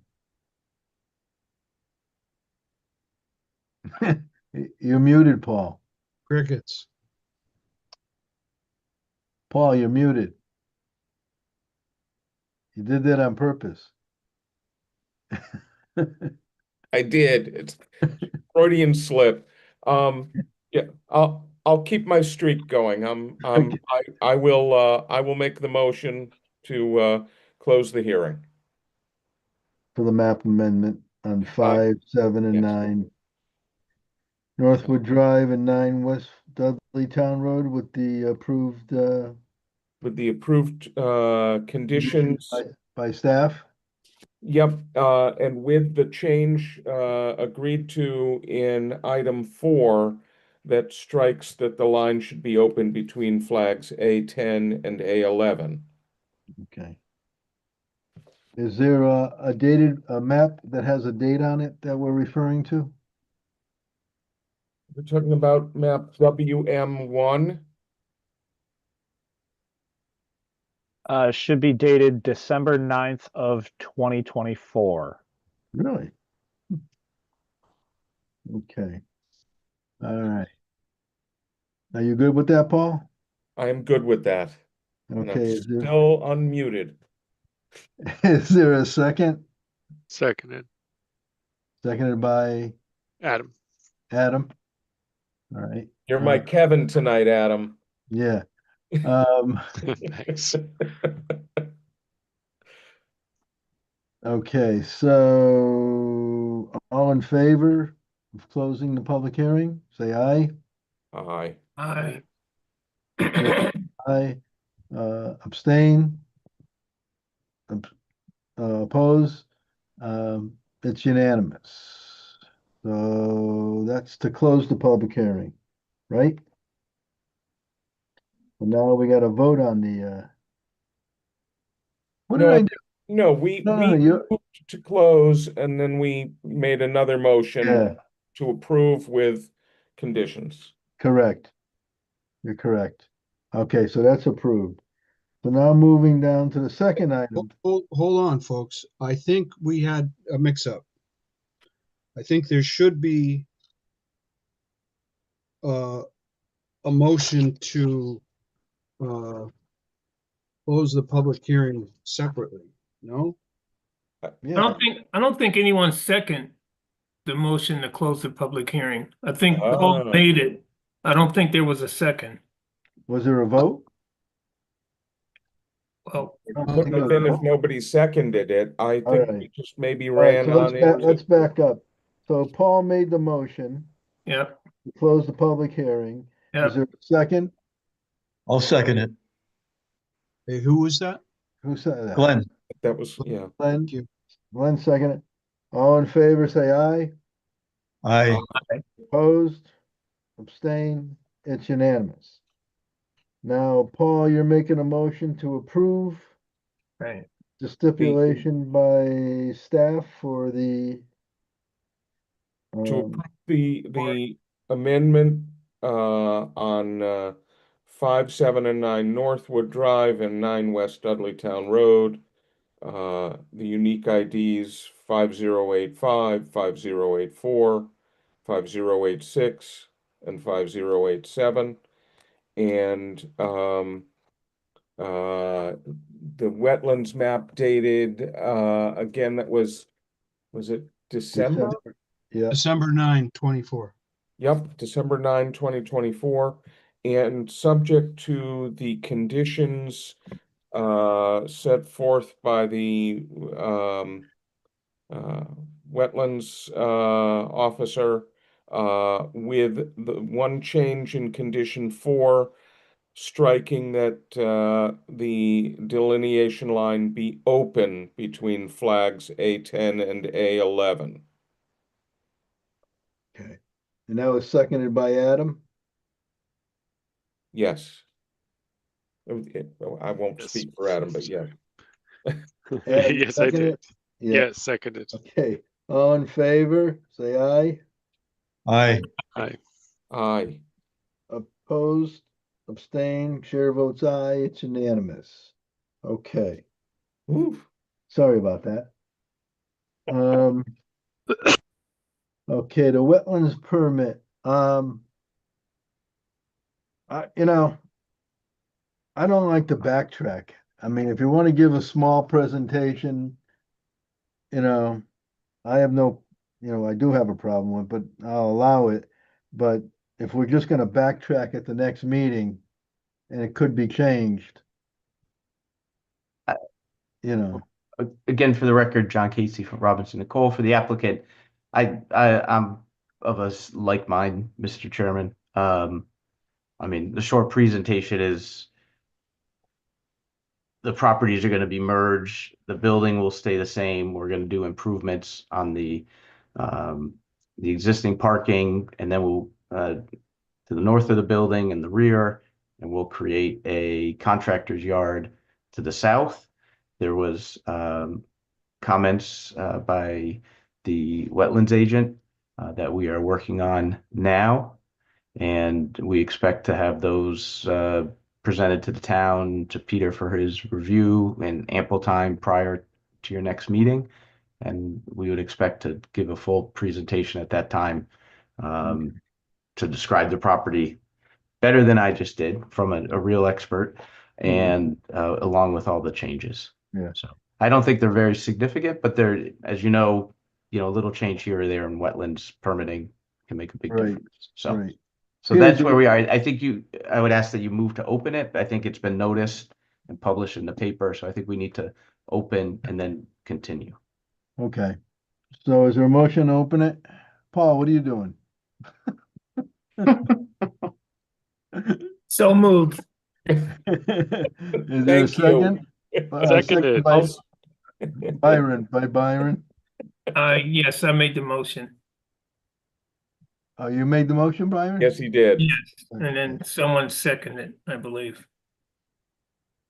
Okay, who seconded it? Paul? I seconded. Adam, Adam. much to my relief, both of you. All right. All in favors? Say aye. Aye. Aye. Opposed? Abstain? It's unanimous. So we have it open. We got a short overview by their attorney. Unless anybody wants to hear more, I think we should just move on to the next meeting with the public hearing. Any commissioners object to that, or? I think we need a vote, Mr. Chairman. Well, we'd have to close the public hearing. No, to Continue. continue. Yeah, I mean, yeah, to continue it, yeah. But we opened the public hearing, Yep. and now we're deciding whether we want to hear any presentation, and then we'll continue it. Okay, Yes. So just continue it. Everybody's happy with that? yeah, but I think we need a vote to do that. And We will. just, We'll vote to continue it. Okay, is there a Mr. motion? Chairman, Yep, sorry again for the record, John Casey. I would just say we made our presentation and we will, I guess we were technically before we opened the hearing, but yeah, I know. Yep. I think it's in the record. Everything's being recorded. I would just, sometimes members of the public do show up at the first meeting and they can't show up at a later meeting. So since it's technically a public hearing, I'll leave it to your discretion, but just to make sure no one feels that they're not able to make a comment. Right. That's all I would say. And we'll incorporate all the Attorney Casey's comments before the public hearing into the public hearing. Thank you, Chairman. And there is no public here, so. at Okay. this meeting. It- So, Without Is- seeing the crowd behind me or around me, it's hard to know. Yeah. So thank you Alright. for clarifying that on the record. is there a motion to table this to the June 16. June 16th meeting? So moved. Made by Byron? Byron, seconded by Paul. Seconded. All in favor? Sure. Good. All in favor, say aye. Aye. Opposed, abstain. It's unanimous. Thank you. We'll see you next month. Thank you, Mr. Chairman. Thank you, members. Alright. Have a good evening. Yeah, Paul, you gotta be quick. I'm off my game. I'm off my game. All right. New applications, none received. Wetland agents received and approved, none. Enforcement actions, yeah. I did actually receive a wetlands agent permit since I published this agenda, and it's for 1355, I think it's 55 or 1335 Blue Hills Avenue. There's a facility there. It's the name of the company is Tops, and they do countertops, Where and they is it? have Was it's in that the old Alvin yeah, property? the old Alvin property. Yeah, yeah, And they have a water cutter for their countertops to cut the stone. yeah. And the water cutter uses a recycled water. They can't use dirty water, but the cutting, just like cutting with a saw, generates some dust or some grit. I think it's pretty fine. So they want to build an outside in-ground tank to temporarily hold water for this cutting process. It's recycled internally. There's no discharges out, but the hole that they already dug is in the upland review area. So I made him come in with a wetlands agent permit. Wait a minute, wait a minute. The hole they already dug? Yes. I forget the number, but it's not a huge tank. It's not like it's not hundreds of thousands of gallons. It's a relatively small tank. What happens to the sediment? I asked that question too. The sediment is filtered out, and that he said that they make bricks out of it that can be used for not for building buildings, but for landscaping and stuff. He says, or sometimes it goes to the landfill. But they don't want to pay for a lot of clean water, so they're paying to fill the tank once, and then they're recycling that water over and over again. So what does that back up to? The Canaan farm? No, let me look. I don't know. I can't think right off. It's a fairly deep lot off of Blue Hills Avenue. Yeah. So yes, it does. You're absolutely right, Alan. That's pretty good that you knew that. Yeah, to the south, there's some undeveloped property owned by the Canaan estate now, I guess. Yeah. So is there a brook back there? There is a water course back there. Yep. It flows from northwest to southeast across like the southerly property line. And it eventually drains down and under Old Windsor Road, near West Dudley Town intersection. But yeah, if you well, I can do this, I suppose, can't I? We have this new technology.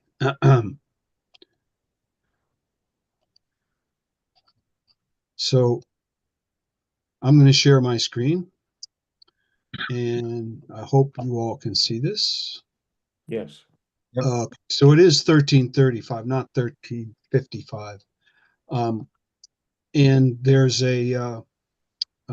like a gravel driveway back here, and the hole that they dug is in this corner, right here. So it's pretty close to the brook. Yes, it is. And one of the things we have on our new GIS, which is kind of neat, are 1 foot contours. So these heavy ones are 5 feet. So the brook is down here at 130. The site is up here at 150. So they're 20 feet above the brook, and the hole is maybe 4 feet deep. And that's a sandy soil too, isn't it? Yes, it is. And this hole will be a concrete lined. It's not going to just leach into the ground. Okay. So it's gonna be like a fuel tank encased in concrete.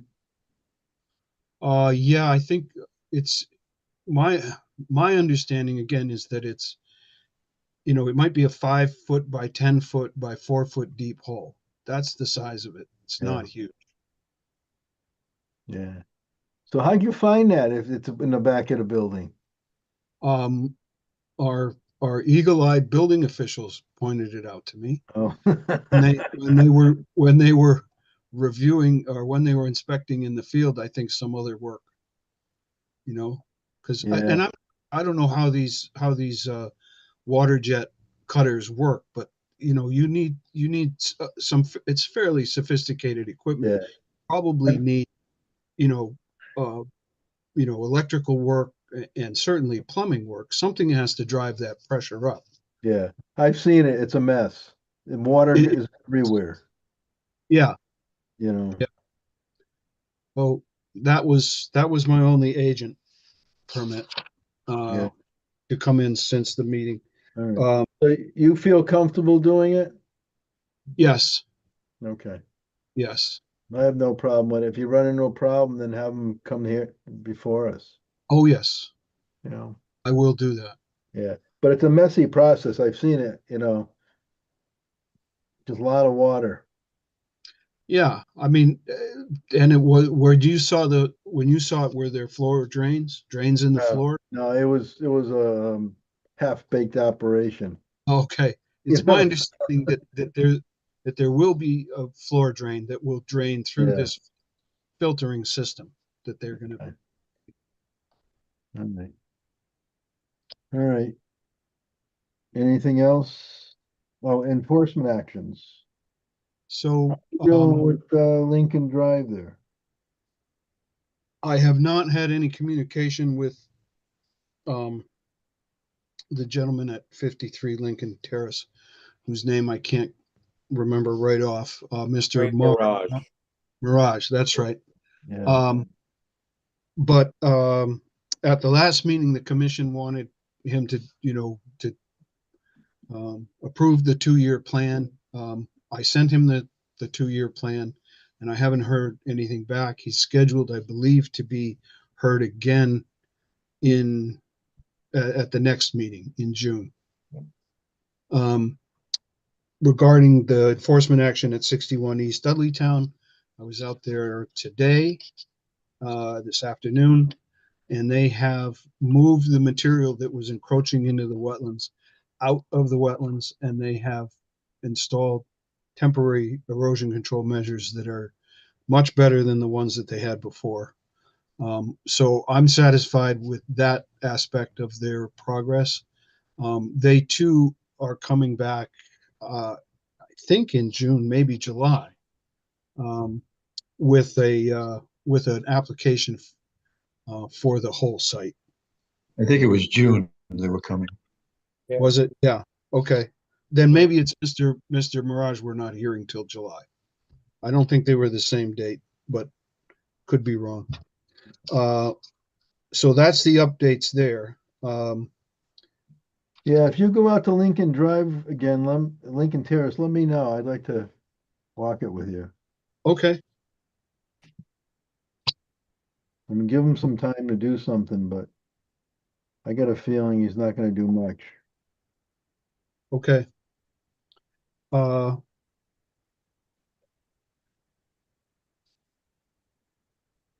regarding that, we had occasion several years ago of issuing a fine that was as part of a notice of violation. We filed something on the land records for that. Right, right. Maybe that's something to consider. If we don't get any action on Lincoln Well, Terrace. I think that's something we should do now. Um, just so that, we forget about it and it slides through the crack and 6 months down the road, he sells the property and the new owner says, what's this? It was on Crystal Lane that we did that. Yes. Yeah. For the new members, that's a contractor that had 2 houses. We ended up fining him $20,000. It was over a year's time. And we put 10,000 on each house. One house he sold. The other house he hasn't sold. I believe he's renting it. It looks like he's renting it. but there's still a notice of a violation on the land record, so when he goes to sell it, the town will get the $10,000. I believe that both properties have sold and that fine was Oh, was paid. it? Okay, good. Yeah, do you remember what it was called, what we did? It wasn't a lien, it was something else.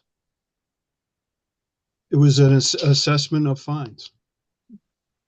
I think that's what we called it. Yeah, I don't recall. no, But that's something I mean, right now all we have is a 2-year plan with, you know, the possibility of fines. yeah. Well, you know what? So maybe on the next meeting, put an agenda item and notice of violation to be posted on the land records Okay, as an agenda item, and then we can discuss it. sure. I can do that. Right. Any other violators? Uh, no, no. None that I observed.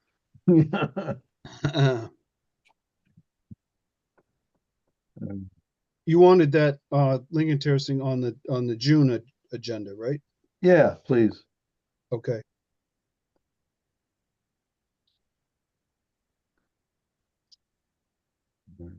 Okay. Um, I can, if you're okay, I can give a brief status of some ongoing projects. Okay.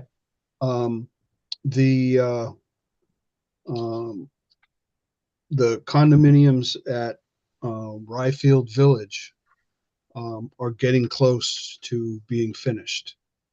They Wow. had, I want to say, 92 units on Ryfield Hollow Drive or Ryfield Village Drive, and they're down to their last 1 or 2 buildings. So that's going to be, you know, that project will be finishing up very soon. We're trying to get through the last requirements for um, the final CO at the apartments here in town at 20 Jerome Avenue, and um, the project at 10 Mosey Drive, which was a cannabis grow facility. Apparently, they're done too, and they have requested a final inspections. Um, the condominiums at 17 Watkins Road are moving ahead. They're going to be starting construction this year. And we had a pre-construction meeting, but there were still a bunch of technical revisions to the site plans that were communicated to them. We have a new town engineer, Rob Trottier. Some of you may have met him, and you know, he takes a slightly different approach to how we communicate what we want on the plans to the applicants, and it involves marking up a set of plans on the computer, and it generates a PDF of the plans with the recommendations called out with arrows and notes, and it also generates a list in text form, so you can submit. You know, we typically would submit a recommended conditions. I'm sorry, recommended revisions in a list, but not in plan form. And he wants to do both. So we're I'm still working through how all of that works. But there was a, you know, a large set of these revisions that were sent back for 17 Watkins Road, and we're waiting for that and for them to post their bond, and they're going to start over there soon too. The other one that I wanted to mention that got off the ground this month was the project on Douglas Street, 59, 57, or 55. I think it was 57, 59 Douglas Street. And they've cleared the land, and they're getting ready to do their mass earthwork. Erosion controls were inspected the other day and are in good shape. And they have, some tree stumps to dig out, and they're going to start earthwork over there very soon. It's a self-storage facility. I don't know if I mentioned that before. But those are the projects that come to mind. I'm sure there's other ones out there. I don't know if the commission members have any questions about specific projects, but I'll certainly try to answer them if you do. Can't think of any. No. When's the library gonna be done?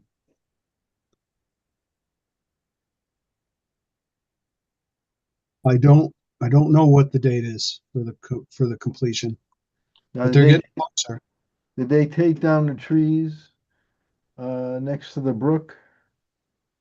I know there was some that they were gonna take down. Yes, they did. They we talked about it at least 6 months ago with Yeah. with the guys. The project included this quite long footbridge across the brook. Right. And it arrived on the site in 3 pieces, and they had to connect it. I don't know if it was welded or bolted or both, in the parking lot across the brook, and then with a crane lift it up and turn it 90 degrees. And there was a clump of trees in the way. And they talked with me about it and said, we got to, we can't clear the trees because they were 40 feet high or something. And I said, okay, if you're going to take those out, then you got to replant them, with more. And so that is part of the plan. I had a meeting with the architect, I believe,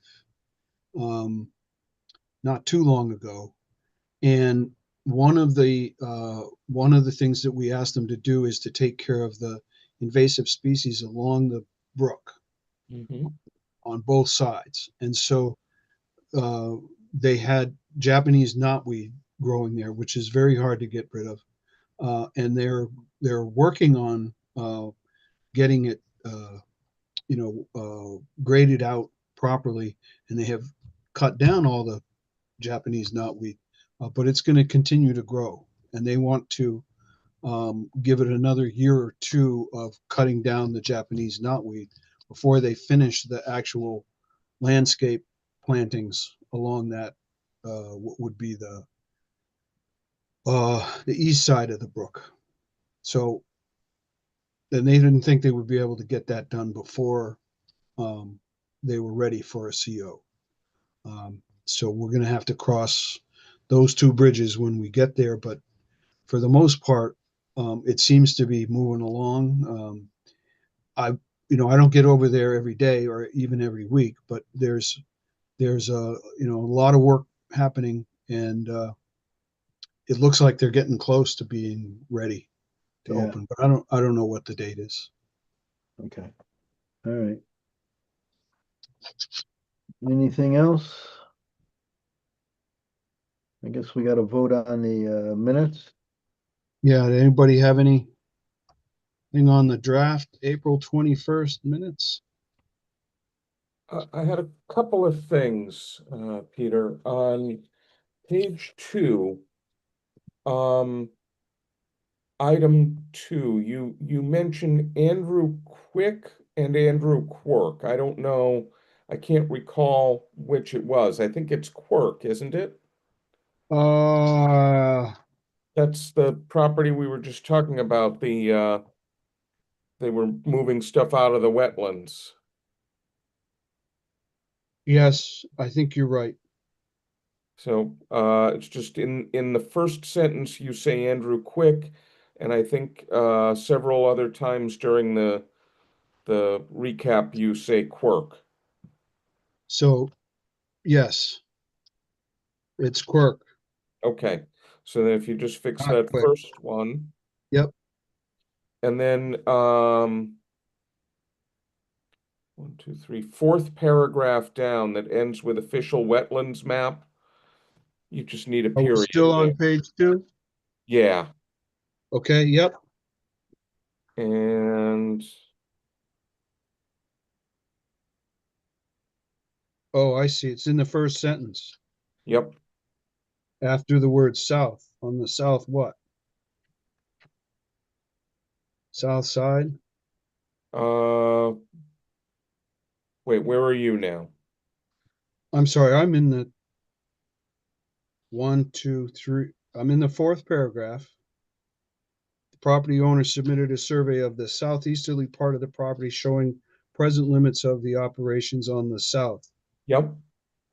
That South. read fine to me. What I'm saying is at the absolute end of that paragraph, there's no period. Oh, my goodness. Yeah.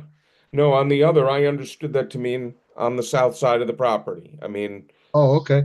limits of the operations, you could say to the south, but That works it better. read fine to me. Okay, I'm gonna say to the south. Okay. I'm no Katie Blint. That's all you're gonna get out of me tonight. Okay. That's Anybody me. else? Yeah, I didn't see anything. Okay. Byron, what about you? Okay. All right. Is there a motion to accept the minutes as corrected? Make So a moved. motion to accept the minutes as corrected. Made by Glenn, seconded Seconded. by Adam. All in favor, say aye. Aye. Aye. Abstained, none. So it's unanimous. Okay. Any comments from the public? Now let's do other business because I have a big project for other business. Oh, you waited to the end, huh? Well, it's other business. It's Okay. almost All right, other business. What do you yeah, got?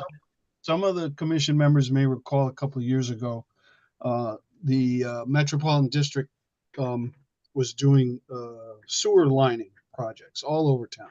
Yeah, And they have to cross wetlands and they have to get into some pretty mushy areas. And they did the easy ones, they told us, in phase 1 a couple of years ago.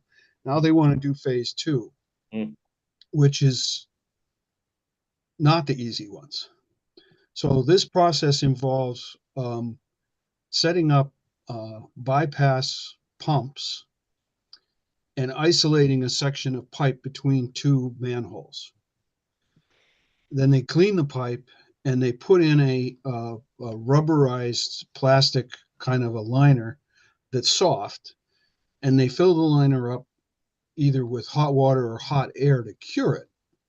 And it extends the life of the pipe. It eliminates one of the biggest problems with old sanitary sewers is that they get a lot of water coming in the pipes from the ground, and it definitely extends the life of these pipes, many of which are 4-foot sections of 18 and 24-inch concrete. They're built in the 1950s. In early 60s in MDC's wisdom, they built a lot of these sewer mains right along the brooks. And I think they figured that if all of the brooks flow into Hartford, the sanitary sewers will too, if we build them along the brooks. Anyway, so they have to get into some pretty wet areas. In 2023, they came to the commission and got went through the procedure and got a permit from the commission. They're also going to need permits from the DEP, who reviews the Army Corps permits, and they may actually have to go for individual Army Corps permit. But they wanted to, they wanted to present it before they came in with an application. So we're at the pre-application stage.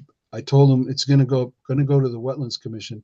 But the question for you guys is whether you think it would be advantageous to have a public hearing for this project. And the pipe sections are all over town. They're not all in one place. So they're gonna do all of them at once? No. An application for all of them at once? Oh, yes. The application would be for the entire project. Okay, now two things. On Crystal Lane, I noticed all their pipe stacked up there. Is that the pipe they're gonna use? I don't know. I haven't been over to Crystal Lane in a while. Recently? Yeah, like this month, yeah. There was a bunch of pipe there. I I know didn't, at one time they were working on it over there, but I thought they were done, and then I saw a bunch of pipe. I don't know what did the pipe look like? What was it, green or was it It was black? black with, I think, yellow stripe. And how big? It wasn't more than 5, 6 inches. Okay, that could be gas. Black with a yellow stripe could be gas. Yeah, 4 or 5 inches is big for gas, but yeah, too small for water. Or now there is, if you've driven down there, you've seen the MDC is also doing a water main replacement in that whole neighborhood. yeah. That's another big project for them. Yeah, and the other thing is that they came before us for that project on off Cottage Grove Road. Where was it? It was through the woods by Dunkin' Donuts on Cottage Grove Road, and it went. I think that was part of phase 2. Phase 1 rather. Oh, I think that was part of phase that 1. was an easy one. They did the easy ones first. Yeah. What I'm saying is that was an easy one. Right. Wow. So I think it, uh, I think it would be good to have a public hearing. The requirements of public hearing, that they notify everybody within 500 feet of the Wow. project. That's going to be a lot of people for this one. And If they do them in sections and not everybody at once. yeah, but they're coming in for a permit for the whole thing. So if we did a public hearing, they'd have to notify everybody within 500 feet of that line, All around town. Yeah. And maybe that's okay. It's a fairly big project. All of the impacts are supposed to be temporary, which is good. No permanent impacts. Where they have wetland areas or even water courses that they need to cross, they'll be using timber mats and some kind of temporary bridges to get over the water courses. And in some cases, they're going to be working in some fairly remote areas or areas that people don't go through a lot. And even longer than a few years ago, maybe 5 or even 10 years ago now, the MDC had a project where they went through and they clear cut all of their right of ways. They took the trees out, and it was in preparation for this kind of a project, this lining project. So they may have to cut a little bit of vegetation in a couple of spots, but for the most part, these easements where the water, where the sewer is open. But these pipes you're talking about, Peter, are sewer pipes. They're not drinking water pipes. Correct. They're sanitary sewer pipes, and for the most part, they're the main pipes. In the street, you have sanitary sewers that, 8, maybe up to 12 inches in diameter. But when you get outside of the street and you start picking up the bigger, multiple neighborhoods, the pipe sizes have to go up. And in some cases, they're 24-inch, 24-inch concrete pipe is a pretty good sized pipe. So, yeah. They're not digging up and gonna replace the pipe. They're gonna put a liner in the pipe. They may dig a hole and place a liner, but they're not digging them all up and putting them in. Yeah, they're going from manhole to manhole, so there's no excavation at all. Right. They talked about having to create some temporary ramps where things are steep, or some minor grading that will allow them to get in there.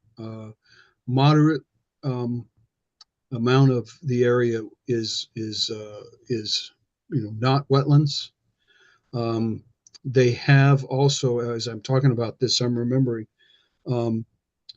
they have on their plans, they have a 2015, I think, wetlands delineation, but only in the 20-foot easement.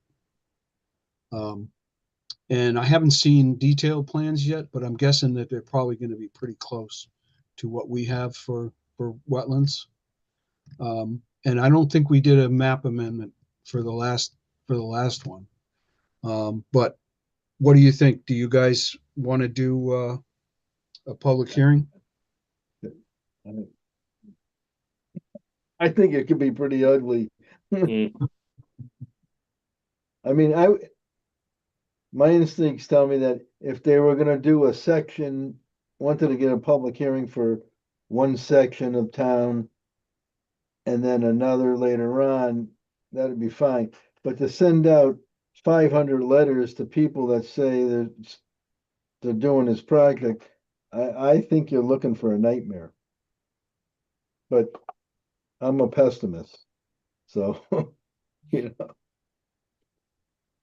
Okay, so then I will not initially Well, schedule. let's hear from the rest of the commission, you know.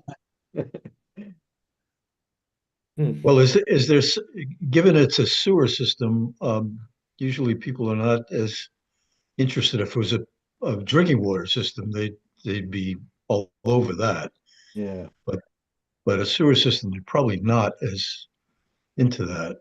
But is there a requirement that we have to hold a public hearing for this? There is not a requirement. The requirements for public hearings are if there's a significant wetland impact or watercourse impact. If the commission decides that a public hearing would be in the public interest. And the third one is if I think it's the signatures on 25 people can sign a petition requesting a public hearing. And those are the three requirements.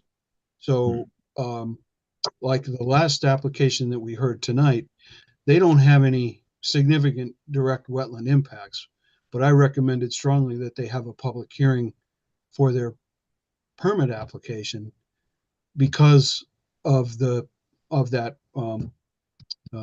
petition issue. And the petition is to have a public hearing when one isn't scheduled. So if you schedule a public hearing, then that petition, is no longer something that can be applied.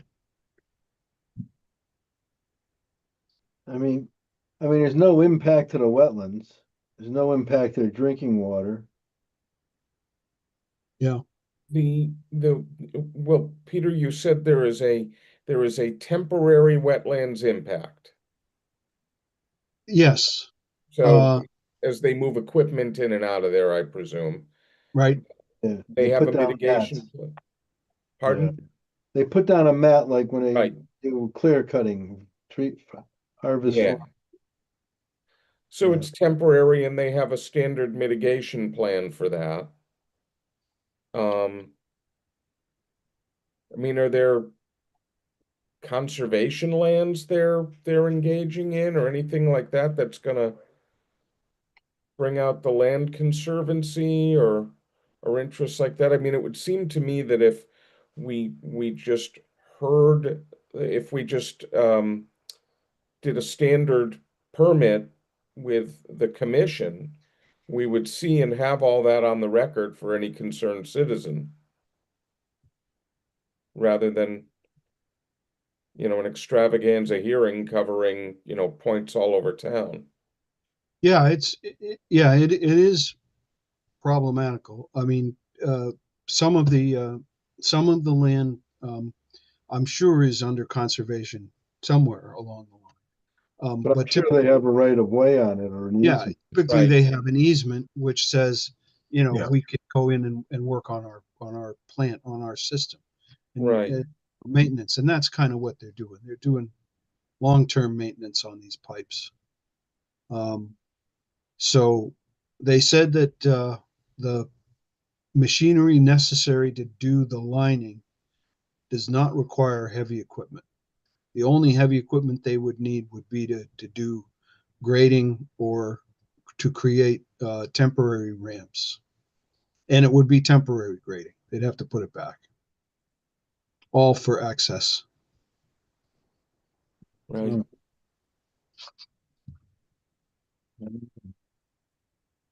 Byron, do you have an opinion?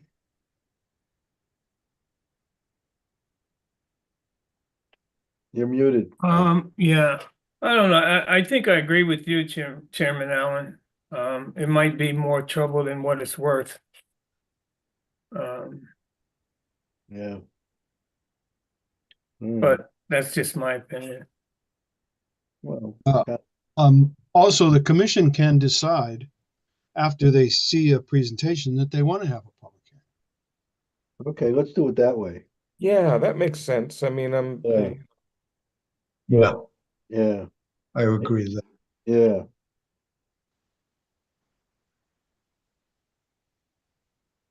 so when they're ready to present, we'll know more.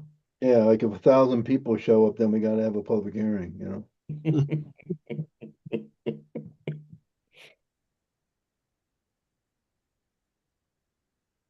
Okay. All right.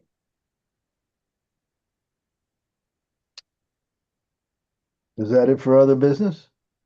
Yes. All right. Public comments from the public? Nothing. All right, is there a motion to adjourn? Make a motion to adjourn. Glenn does the honors. And seconded by Paul. Sure. All in favor? Aye. Aye. Abstain? It's unanimous. Thank you, gentlemen. Okay. Okay, Thank you, buddy. let me turn off the live streaming service here Yeah. and stop recording. Yes.